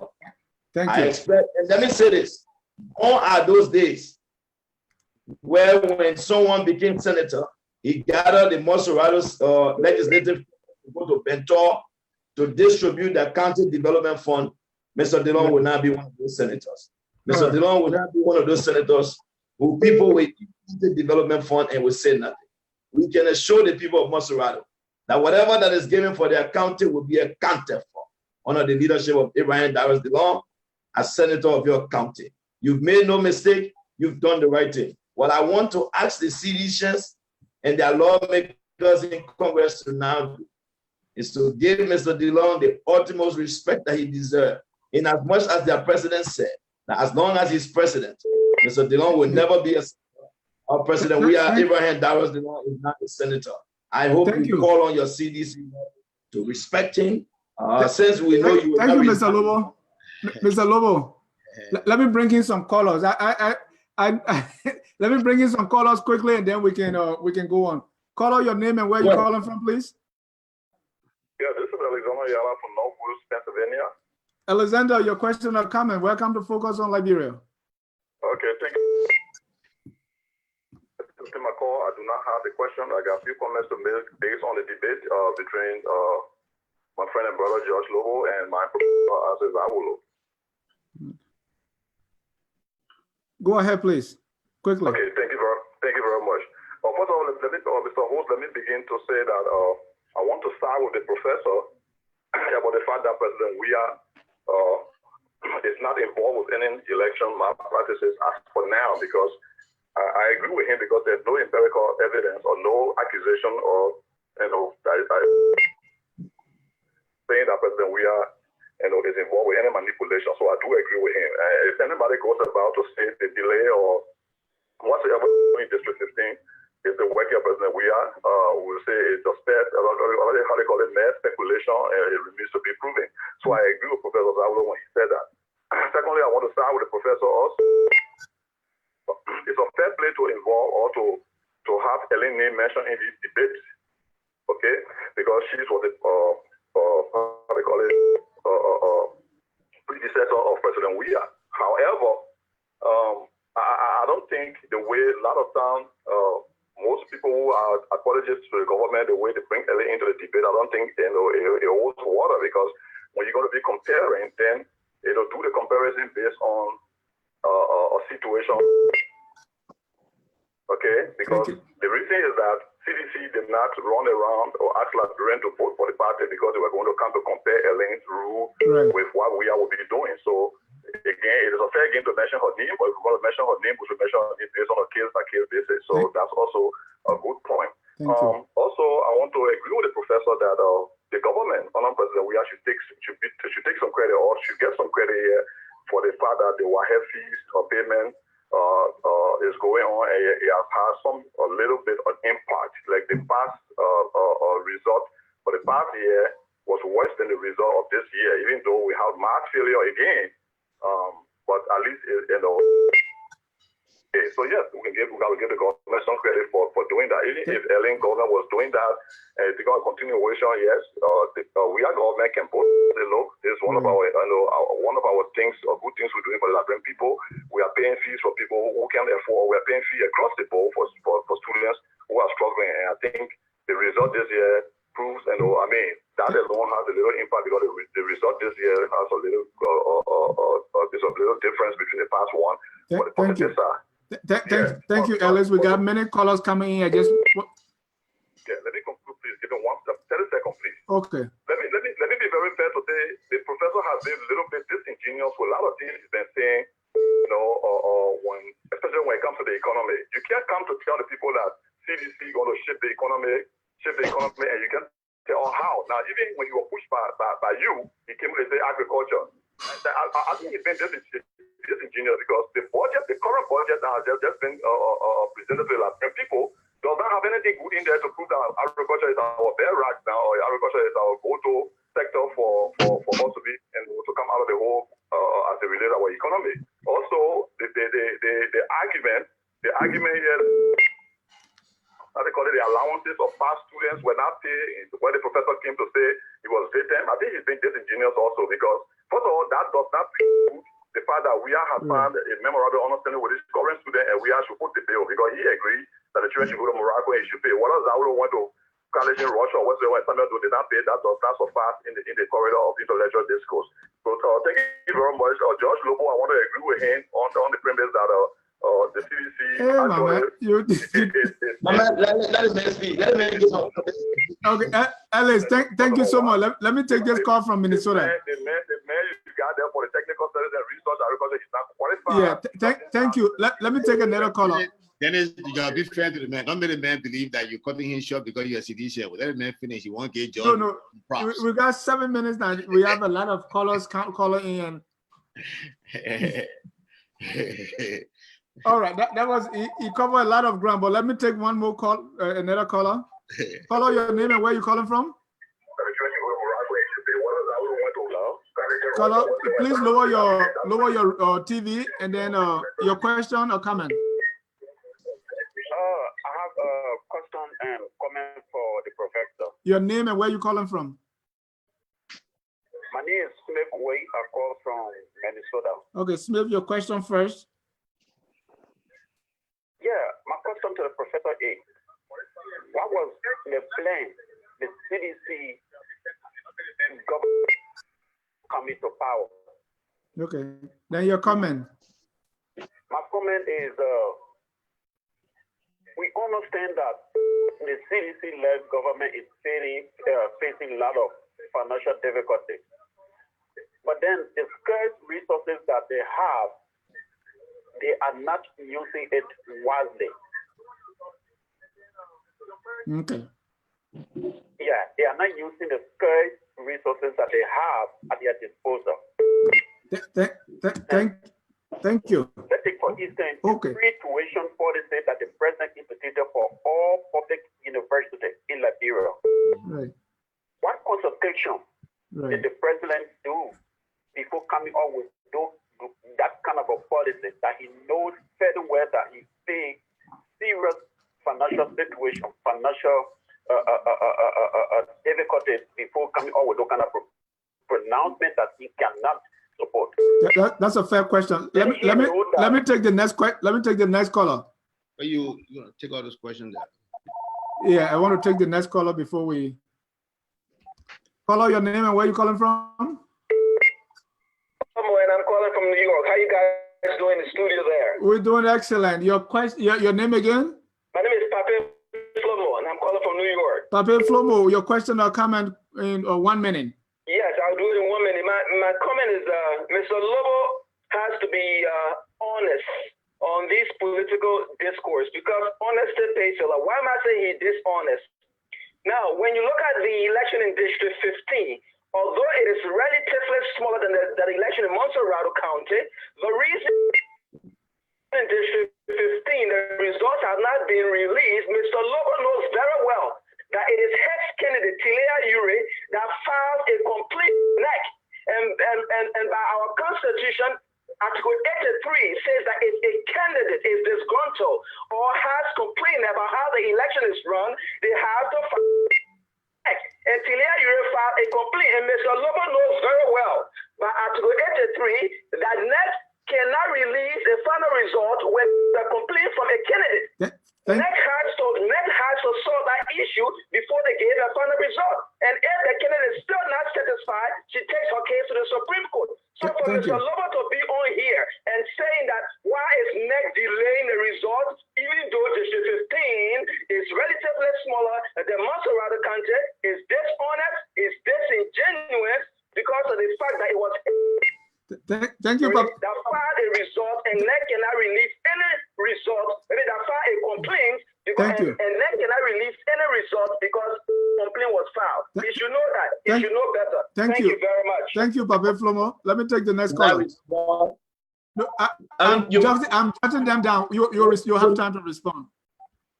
Caller your name and where you calling from. My name is Peter. I'm calling from the East Coast. I want to be really brief, and I have a couple of questions for them. Okay. I feel like the professor is being very evasive when he answers questions, and that's a CDC trick. And it kind of rubs people listening, trying to follow what he's saying the wrong way. My question to him is, he talked about diversifying the economy, and that's one of the weaknesses. So this is something that Alexander Cummings actually brought up during the campaign. He was the first one to talk about you need to make the bowl of rice bigger. And he talked about diversifying. So I'd like to hear the professor tell us what are some concrete examples of CDC economy. Okay. Secondly, they're quick to run to, we're going to use agriculture. I don't know if the professor knows what's called Emperor Box. That is when foreign countries or these powerful countries unfairly subsidize their farmer. All of the Western countries do it. They only allow agriculture product from South American countries because of some geopolitical reasons. I want to know what nations does he think, if he thinks agriculture is the way out, first tell us where the money is coming from. How has CDC put money into agriculture? Secondly, agriculture products too. I just want to hear those answers. Please be specific. Allow us to listen for concrete answers. Thank you. Thank you. Let me take my last caller and then I'll go to my guest. Caller your name and where you calling from? Hello, caller? Caller your name and where you calling from? Hello? Hello. Good evening, gentlemen. My name is Gifler and I'm calling from the Twin City of Minnesota. Okay, give Mr. Gifler your question. 1 minute. Okay, I would just like to make a statement, not a question necessarily. Sure. Listening to the both guys, I think they are two decent gentlemen, especially the professor taking nothing away from Mr. Lobbo.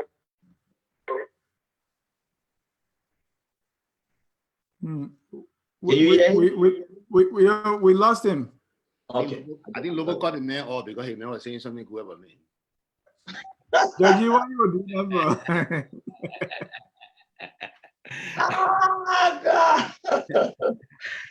All right. I think we got enough questions left. We got enough now. Yeah, we got enough. I'm unplugging the phone for now so we can get the question. Let me start with you, Mr. Lobbo. Why you cut the man off? Okay, seriously. We have the first comment from Alex talk about, the CDC cannot boast of the economy because, the numbers are not just there. Okay. Mr. Smith asked for the CDC plan, and they are scarce resources, even though, they are complaining about the scarce resources, they're not using them wisely. Okay.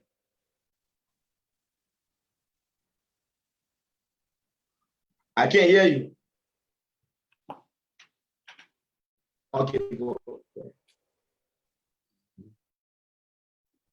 I can't hear you.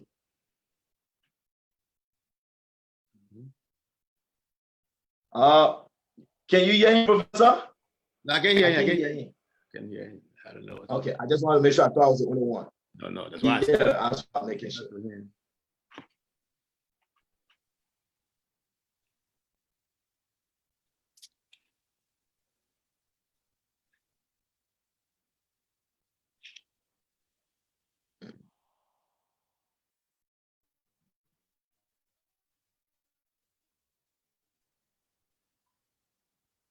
He might need to go out and come back in. I think that's what he's gonna do. Go out and come back in.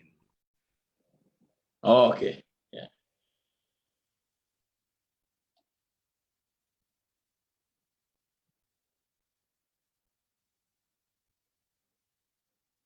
Yeah, they said they can. Yeah.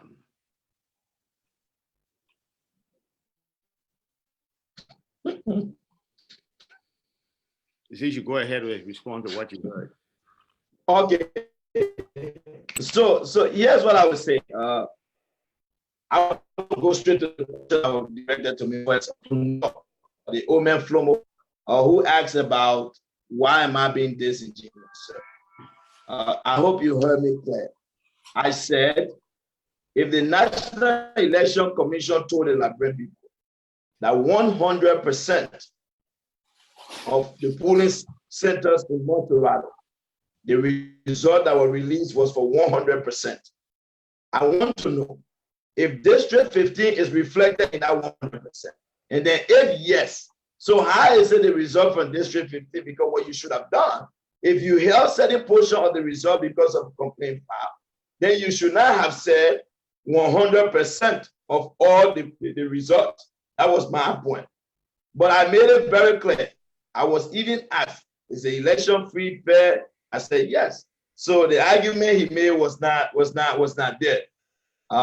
Let me go further on something the caller just asked. A caller who asked and talk about the educational pronouncement made by President Lia, if it was not true. Anyway, let you respond to this. This question was directed to me, so you respond to one question, then we'll go from there. Well, hopefully we can get him. Okay, I don't know the. I think there was one caller. I don't know, it was a question or so. I think he called from Maryland. He said he wants to know the concrete steps you have taken or your government is taking since you talk about diversifying the economy through the agriculture sector.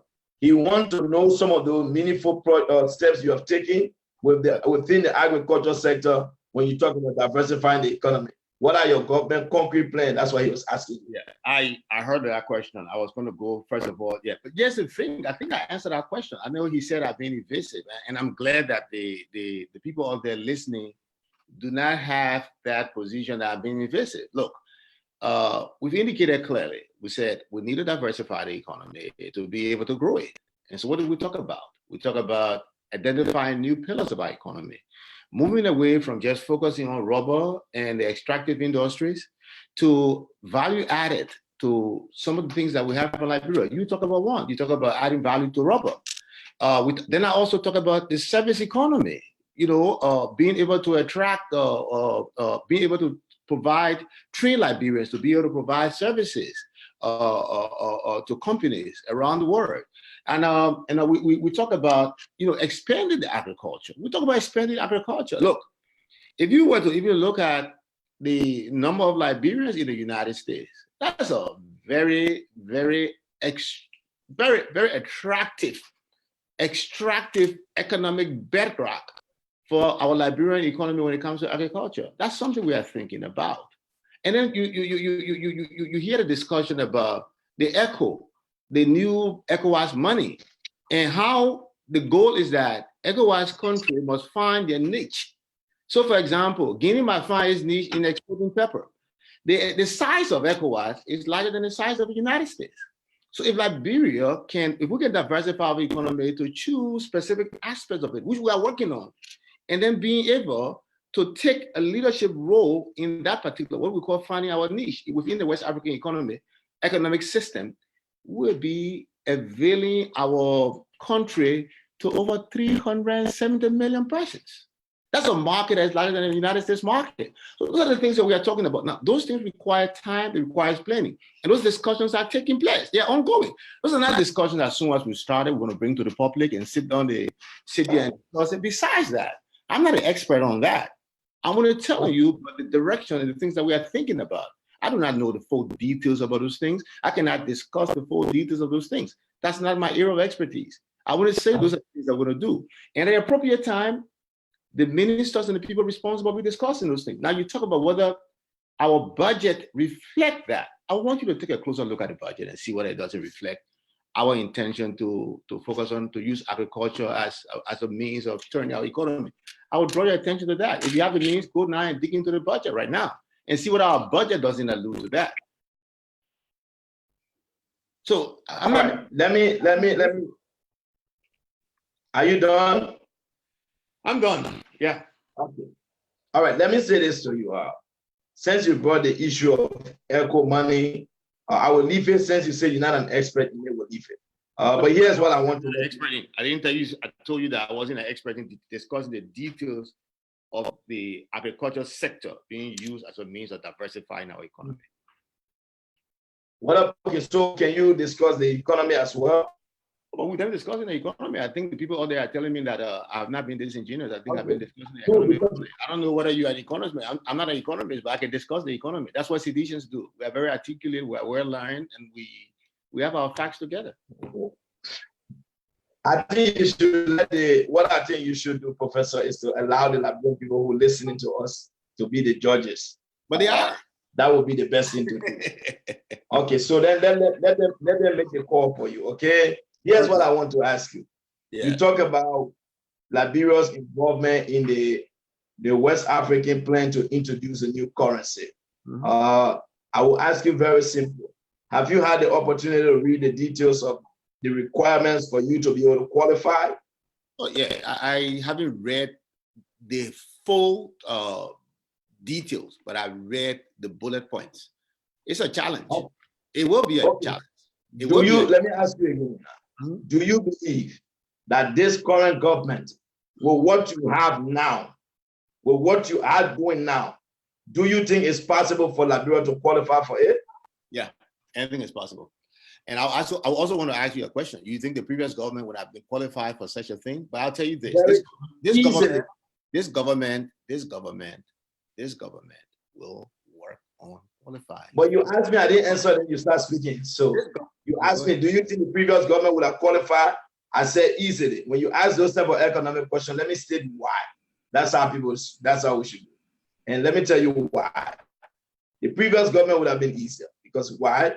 Fiscal discipline was a lot better under the previous government. They were spending within budget. This is the first time, if you are honest, that the IMF and World Bank had to go to Liberia to implement something called SAP. Do you know what I mean by SAP, Professor? What are you talking about? Well, the IMF was recently in Liberia before the passage of this gun budget. Yeah, To implement. And I'm fully aware of why the IMF was in Liberia. The IMF was in Liberia on the invitation of the Liberian government. No, the IMF, no, sir, that's not true. The IMF was the IMF would not come to Liberia. The Liberian government do not extend them an invitation. Sir, The IMF had a discussion. The Liberian government agreed to have the IMF involved with a strategic realignment of the Liberian economy. And Liberian government accepted and invited the IMF delegation to Liberia to hold discussion. They wouldn't enter the country according to their own will. They would need visas. Let me ask you again, sir. They were there on the invitation of the Liberian government. They didn't jump there. Sir, do you know what they mean by SAP? That's my question. I wouldn't know the actual meaning of the acronym, but I know it has to do with some strategic alignment of something. I know that's what it has to do with. All right, let me go on. Yeah, I know. I did read about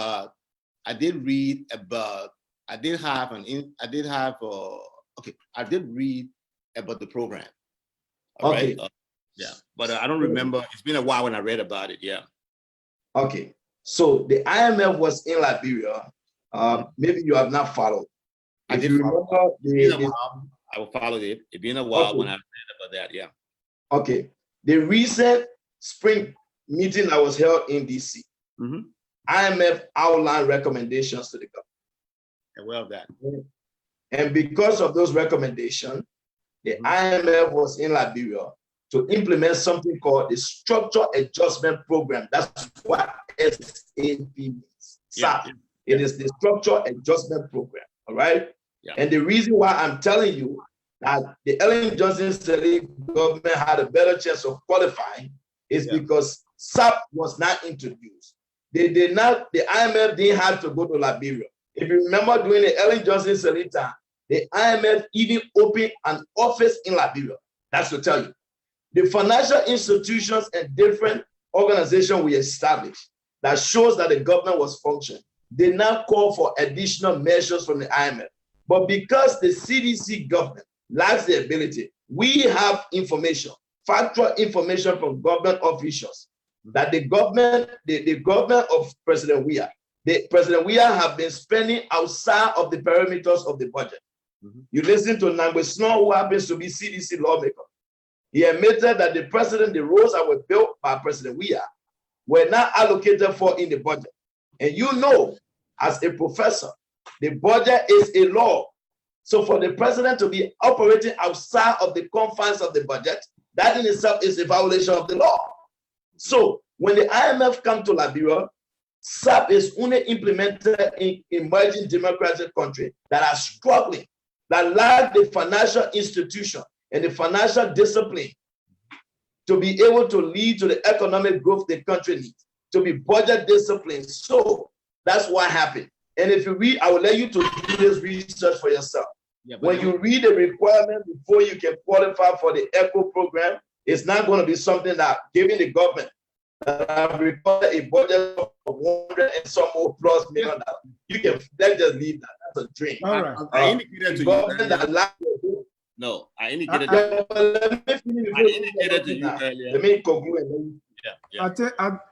I think you're enjoying enough while I was not here. So let me come in. I wanted to end his. I wanted to conclude on right. Go ahead. That's fine. Yeah. Okay. Because time is fast spent, and we apologize for the technical difficulty that went on just now. But let me move the discussion along on the Liberian voter. I want you to tell me, after these some successive elections now, what do you make of the Liberian voter? Because in most quarters, sometimes people call them by all kinds of derogatory names. They make reference to "you kill my pa, you kill my ma, I'll vote for you. You know book, you don't know book, I'll vote for you." So based on what you know now, what do you make of the Liberian voter? Some call them gullible and all kinds of names. Let me start with you, Mr. Lobbo. You won. Basically, here's what I have to say. I have always had faith in the Liberian voters, believing in their ability to make rational judgment, and I trust them. there's always room for doubt, but I think the Liberians are resolved, and Liberians know what they need. They know exactly what they're looking for in a candidate. They understand what their government should be doing. And as a result of that, anything short of that, they will hold their government accountable. And I think this time people should understand, do not underestimate the Liberian voter. They are not what you think they are. So if you're taking them for granted, I ask you stop. Our people know they deserve better. And given the election of Ibrahim Dawes Delon, our president, we are doing June 7 protests, refused to accept our petition.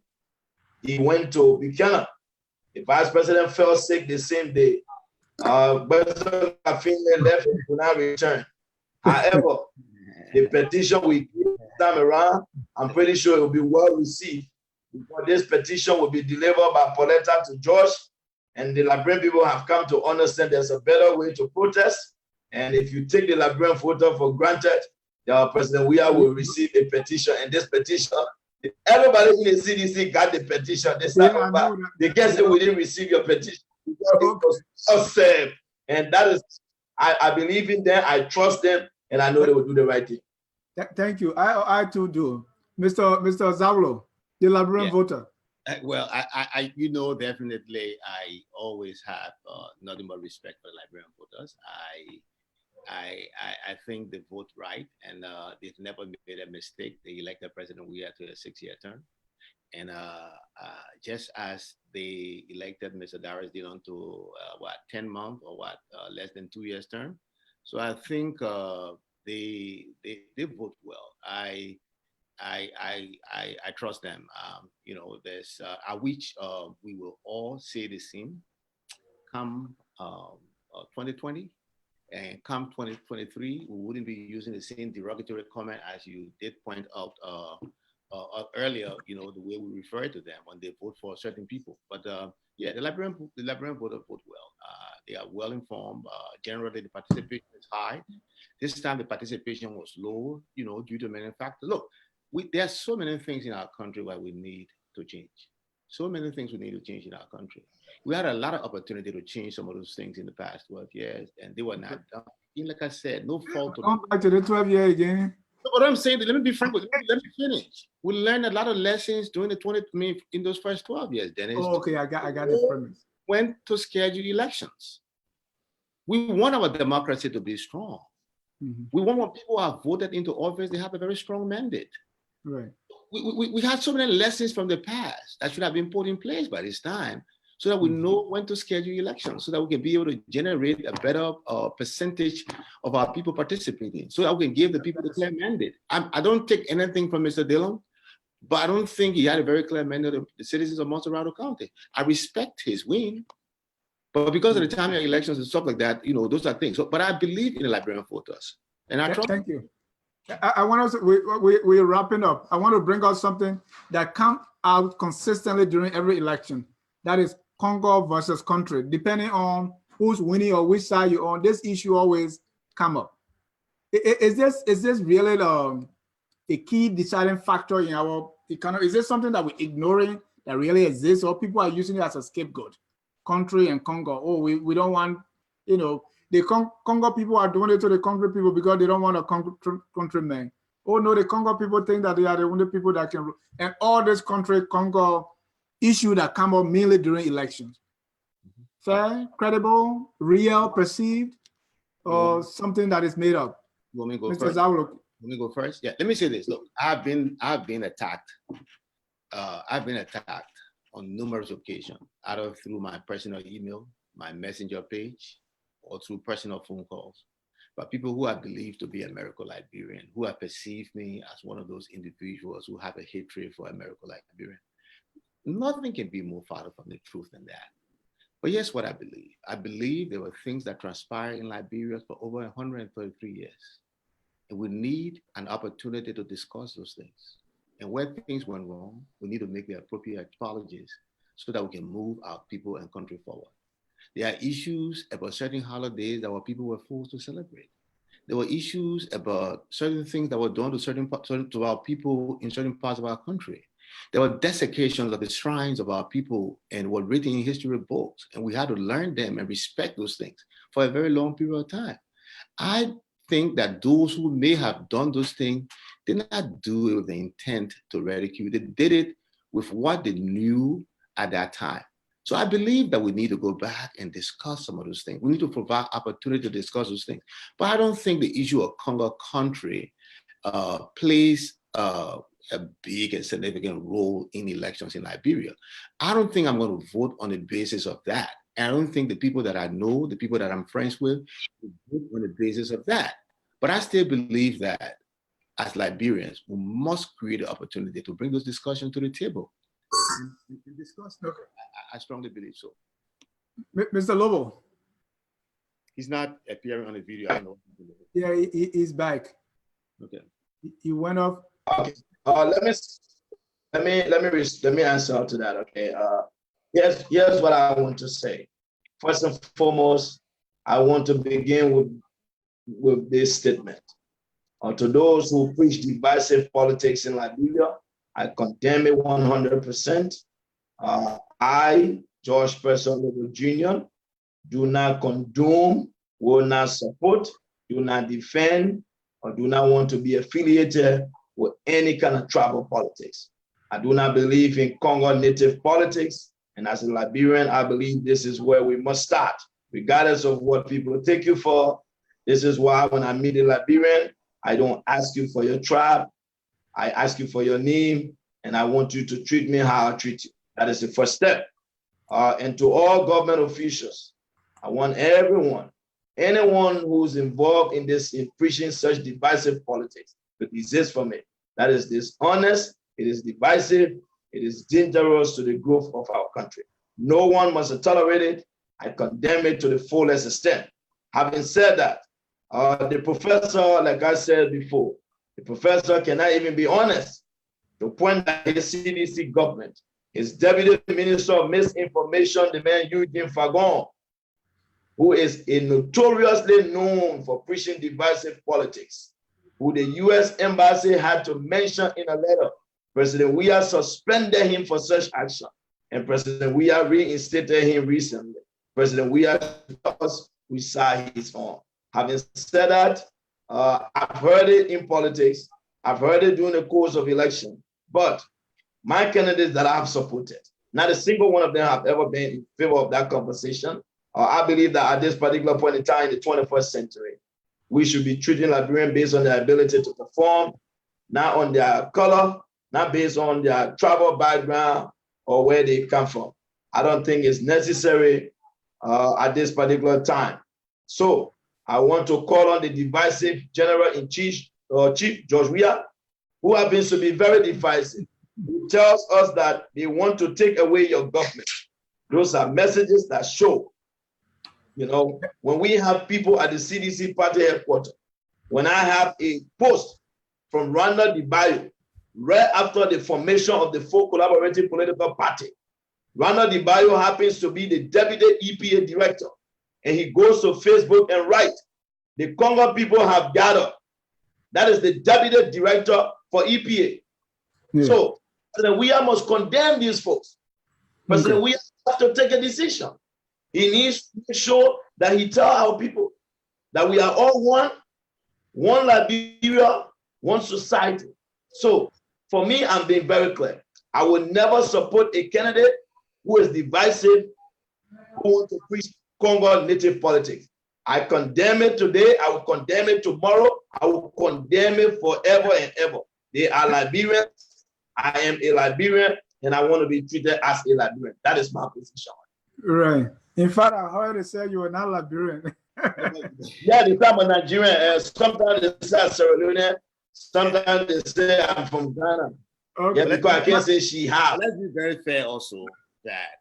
Mr. Zawolo, yeah. Let's proceed to something else. I think we have an understanding. We all don't like this whole divisive Congo versus native politics.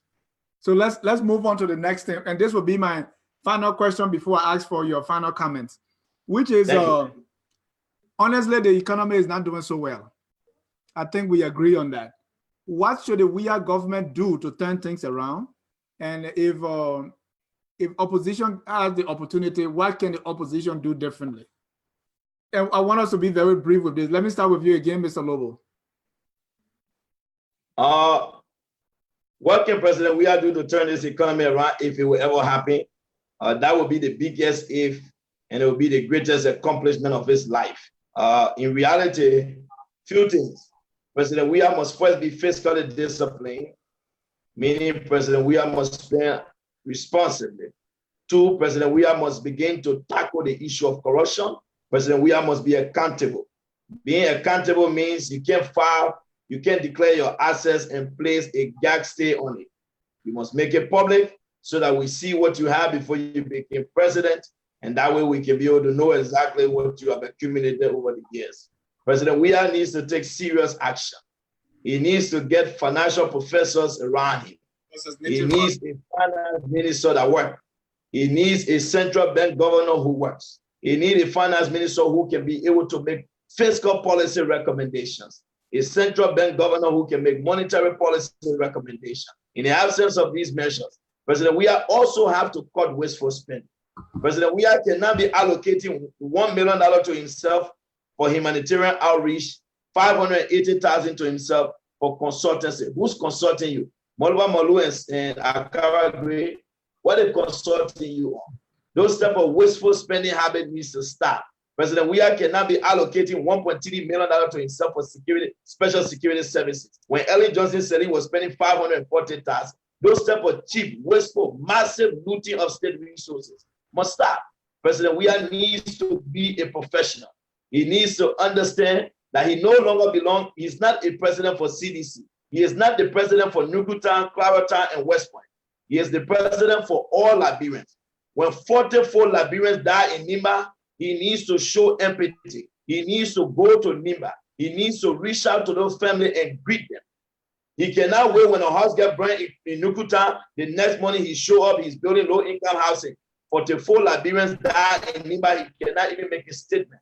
Liberians were vandalized and brutalized in District 15. The president was in District 15 and made no comment, not even taking the time to be responsible enough to express empathy for those people. He needs to be, he needs to be a professional. That is the only way this country will get itself going. Thank you. Same question, Mr. Zawolo. And I don't think the length of my speech would define the substance of what I'm going to say. Look, we got it. We've just lost an election. And let nobody lie to you. Losing is not fun. It sucks. But we must get back to our winning ways. Getting back to our winning ways means that we must be able to assist and allow. Can you speak a little louder? Getting back to our winning ways means that we must make sure our people can put food to the table. We should make sure that our people can be able to send their children to schools. And when they go to schools, they must be able to go to schools that provide them a high quality education. We know that by getting back, in order for us to get back to our winning ways, we must be able to improve the conditions of our hospitals. We know that in order for us to get back to our winning ways, we must be able to improve our economy. We must be able to create more jobs. We must be able to attend to the situations of our youth. Yes, there are so many things that we know are before us. But again, like I indicated before, the challenge is huge. The tax is enormous. But yet we made a promise to provide hope for change. We provide change for hope. And we have to do those things. So what we need to do and what we are doing now is that we are sitting down, we are planning, we are designing programs and plans. Like I said, we're going to diversify our economy. We're going to use our economy, we're going to diversify our economy. We're going to use agriculture to be able to expand our economy, create more jobs, and improve the living conditions of our people. This government is committed to proper, full, genuine, and total genuine reconciliation in our country. We'll continue to do that. We just gave the Liberian people a free and fair democratic elections, which we are very, very proud of, that people could go out, exercise their right without fear and intimidation. The opposition, at the end of the day, I'm certain will be able to accept the result that it was free and fair. Challenges have been put forth. Our government is not standing in between the election commission and those people who are putting forth the protest. The protest will go through, and at the end of the day, those who are legitimately elected will take their power. Folks, but another thing I have to say again, moving this country forward, moving our country forward does not entirely depend on government. Liberians who believe and who have a deep sense of patriotism need to be able to do more. We must tone down the discourse. We must be able to show respect for one another. We must be able to engage in our communities. We must be able to reach out to our youth, to teach them new methods of engaging and challenging and channeling their grievances. Those are the things that make a society stronger and better. And those are the things that President Weah believes in. Those are the things that this government and our party, our movement, the greatest movement that ever existed in the history of Liberia are up for. We campaigned for over 12 years. The Liberian people heard us and they gave us a mandate. And that mandate will not fail. We will change this country. We'll move this country forward. You see it. We are improving the infrastructure of this country. We'll continue to improve the infrastructure of this country. We're investing in the youth in our country. We'll continue to provide more resources. Let nobody lie to you. The cost for providing free tertiary education is enormous. It's about $4 million extra spending that the government must take over. But we will take on that extra spending because we believe it is right and just. We'll continue to pay WASS fee for students because we believe it is right and just. We'll continue to engage and do more things for our people.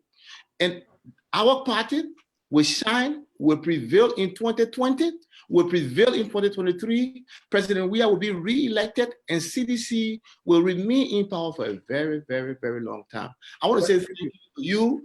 I don't know what's the last question, but I want to say thank you to you. I want to say thank you to the viewers up there. And I want to say to all those people who have asked me questions, to those people who have criticized me, to those people who have insulted me, I say thank you. I respect your position. You've given me a message to take to my leaders. You've given me a message to take to my people. And I will take those messages. I understand. It hurts. It hurts when my aunt is right now in hospital, at the JFK hospital. And I have to buy medication, not from the hospital, but from drugstore because the hospital doesn't have a medication. It hurts. It hurts when I have to pay tuition for over 77 students in Liberia when the parents cannot afford it. It hurts. And we understand and we know that. But we inherited an economy that was built on flawed principles and will require time for us to set this economy on a sound footing. But we are prepared and we are working on it. So thank you very much. So that was his concluding statement. He said he did not answer the question. It was his concluding statement. I did answer the question. I did answer the question. I don't know whether he didn't know that he didn't answer the question, so he just concluded. That's fine. Let me conclude as well, right? Yeah, your final thoughts. Let me take this time to say thanks to the professor. I've never met you. I do not know you. I want to say thank you for the discourse. And hopefully you remember the name George Lobbo moving forward. I want to thank our hosts. I want to thank our listening audience, Liberians across the world, wherever you tune in from today. These are the conversations we must have as a peaceful society if we ever going to move our country forward. But one thing I want to leave you here with today, the reality on the ground will not change. The US will remain above $205 to a dollar. A gallon of gasoline is $750. A cup of rice is above 140 Liberian dollars. Inflation rate is at 28%. You can continue to listen to CDC spur out more lies, feed you more deceptive messages. You've done the right thing. We are going to continue to stay together. We understand that these are difficult times in the history of our country. Liberians have seen the level of suffering they never anticipated. In less than 17 months, their government have been able to empty their reserve from $154 million to less than $17 million today. The government have been able to increase inflation. Prices of goods have skyrocketed. Students can no longer go to school. Young people are in the streets. Yet them all we listen to empty promises, lies, lies, and lies. You've done the right thing. You've elected Darius DeLong and Tella Ure. I ask that you stay with me. What I have done in my commitment to my country is to make sure that folks like these professors will not survive, that the professors like they will not continue to come out and misinform our people. Gone are those days that some of us are around.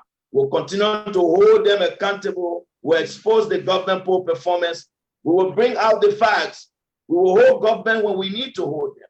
We'll continue to educate and inform our people. And this is why I'm committed to. I believe that there's a bright future down the tunnel. But the only way we get there It's by calling out people who are deceptive. It's by pointing out folks when they come to lie to you. Speak to them like Jesus did. He said, depart from me, I know you not. This is how we must refer to them. I want to say it's been a pleasure hanging out with you. Professor, I hope you take the message to CDC. Say, I interacted with a young man called George Lobbo. He said he will be coming to Liberia for 2020. And if you believe that today was anything difficult, you can imagine what I have in store for you guys in 2020. It's a pleasure being here with you today. To all the callers who agree and disagree with me, I want to say thanks to all of you. God bless you all. Liberia is our common denominator. Let us continue to focus on the future of our country. Let us continue to engage each other respectfully. Professor, there's nothing wrong with disagreeing with you. I have nothing but love and respect for you. As we leave from here today, it was a pleasure hanging out with you and our host here. I'm always welcome and I'm open to focus on Liberia anytime. To my fellow Liberians, I want to say thanks to all of you. God bless you. God bless the Republic of Liberia. That was the voice of Mr. George Lobbo. He's the spokesperson for Mr. Darius Dillon Campaign USA. And you have Mr. Isaac C. Lakbo Zawolo. He's a firebrand CDC ideologue, they call him.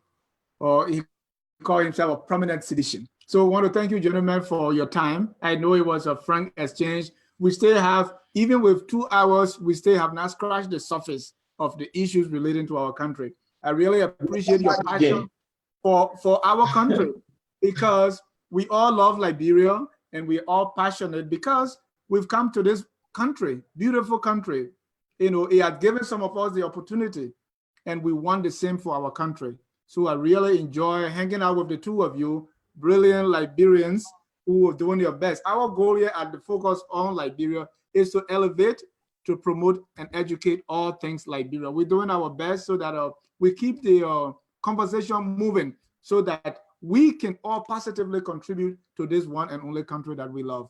Next week, please tune in. We're going to be having some millennials, some young people from 22 to 30. We're going to have a series on the millennials. They are incredibly smart people, and we can learn so much from them. So tune in next week, Sunday, same time, same place. We're going to be discussing on the topic Liberian millennials. Let's see what their experiences are and what they can teach us, what we can learn from them, and what contribution they can make to Liberia. I want to appreciate my audience for being there, all those who have questions and comments. We want to thank you all on Facebook and also those who call in. Sorry, our system is not that sophisticated, so we don't take as many calls as we would like to. But thank you so much. I will again end with my Pele music. I really love this song. No, I think you should play. Listen, can you play your More on the Road for the Professor? Play More on the Road for the Professor. You requested your first song I play. You want to request another one? No, for the Professor. Play the CDC song, You're More on the Road. So Liberians can be reminded of how they left from on the road for this government to come out. I think you really enjoy yourself. I think that's how when people no, this one say God cannot make your face to live on the road. I know. Meaning, God cannot disappoint you. But thank you very much. You will not be disappointed. Thank you very much. Thank you very much. On behalf of my co-host, Mrs. Danielle Knuckles-guishard, and also my guest relations manager, Mrs. Stephanie Logan Cedro, I want to say thank you guys, thank our audience, and good night and God bless. All right, man. Good night.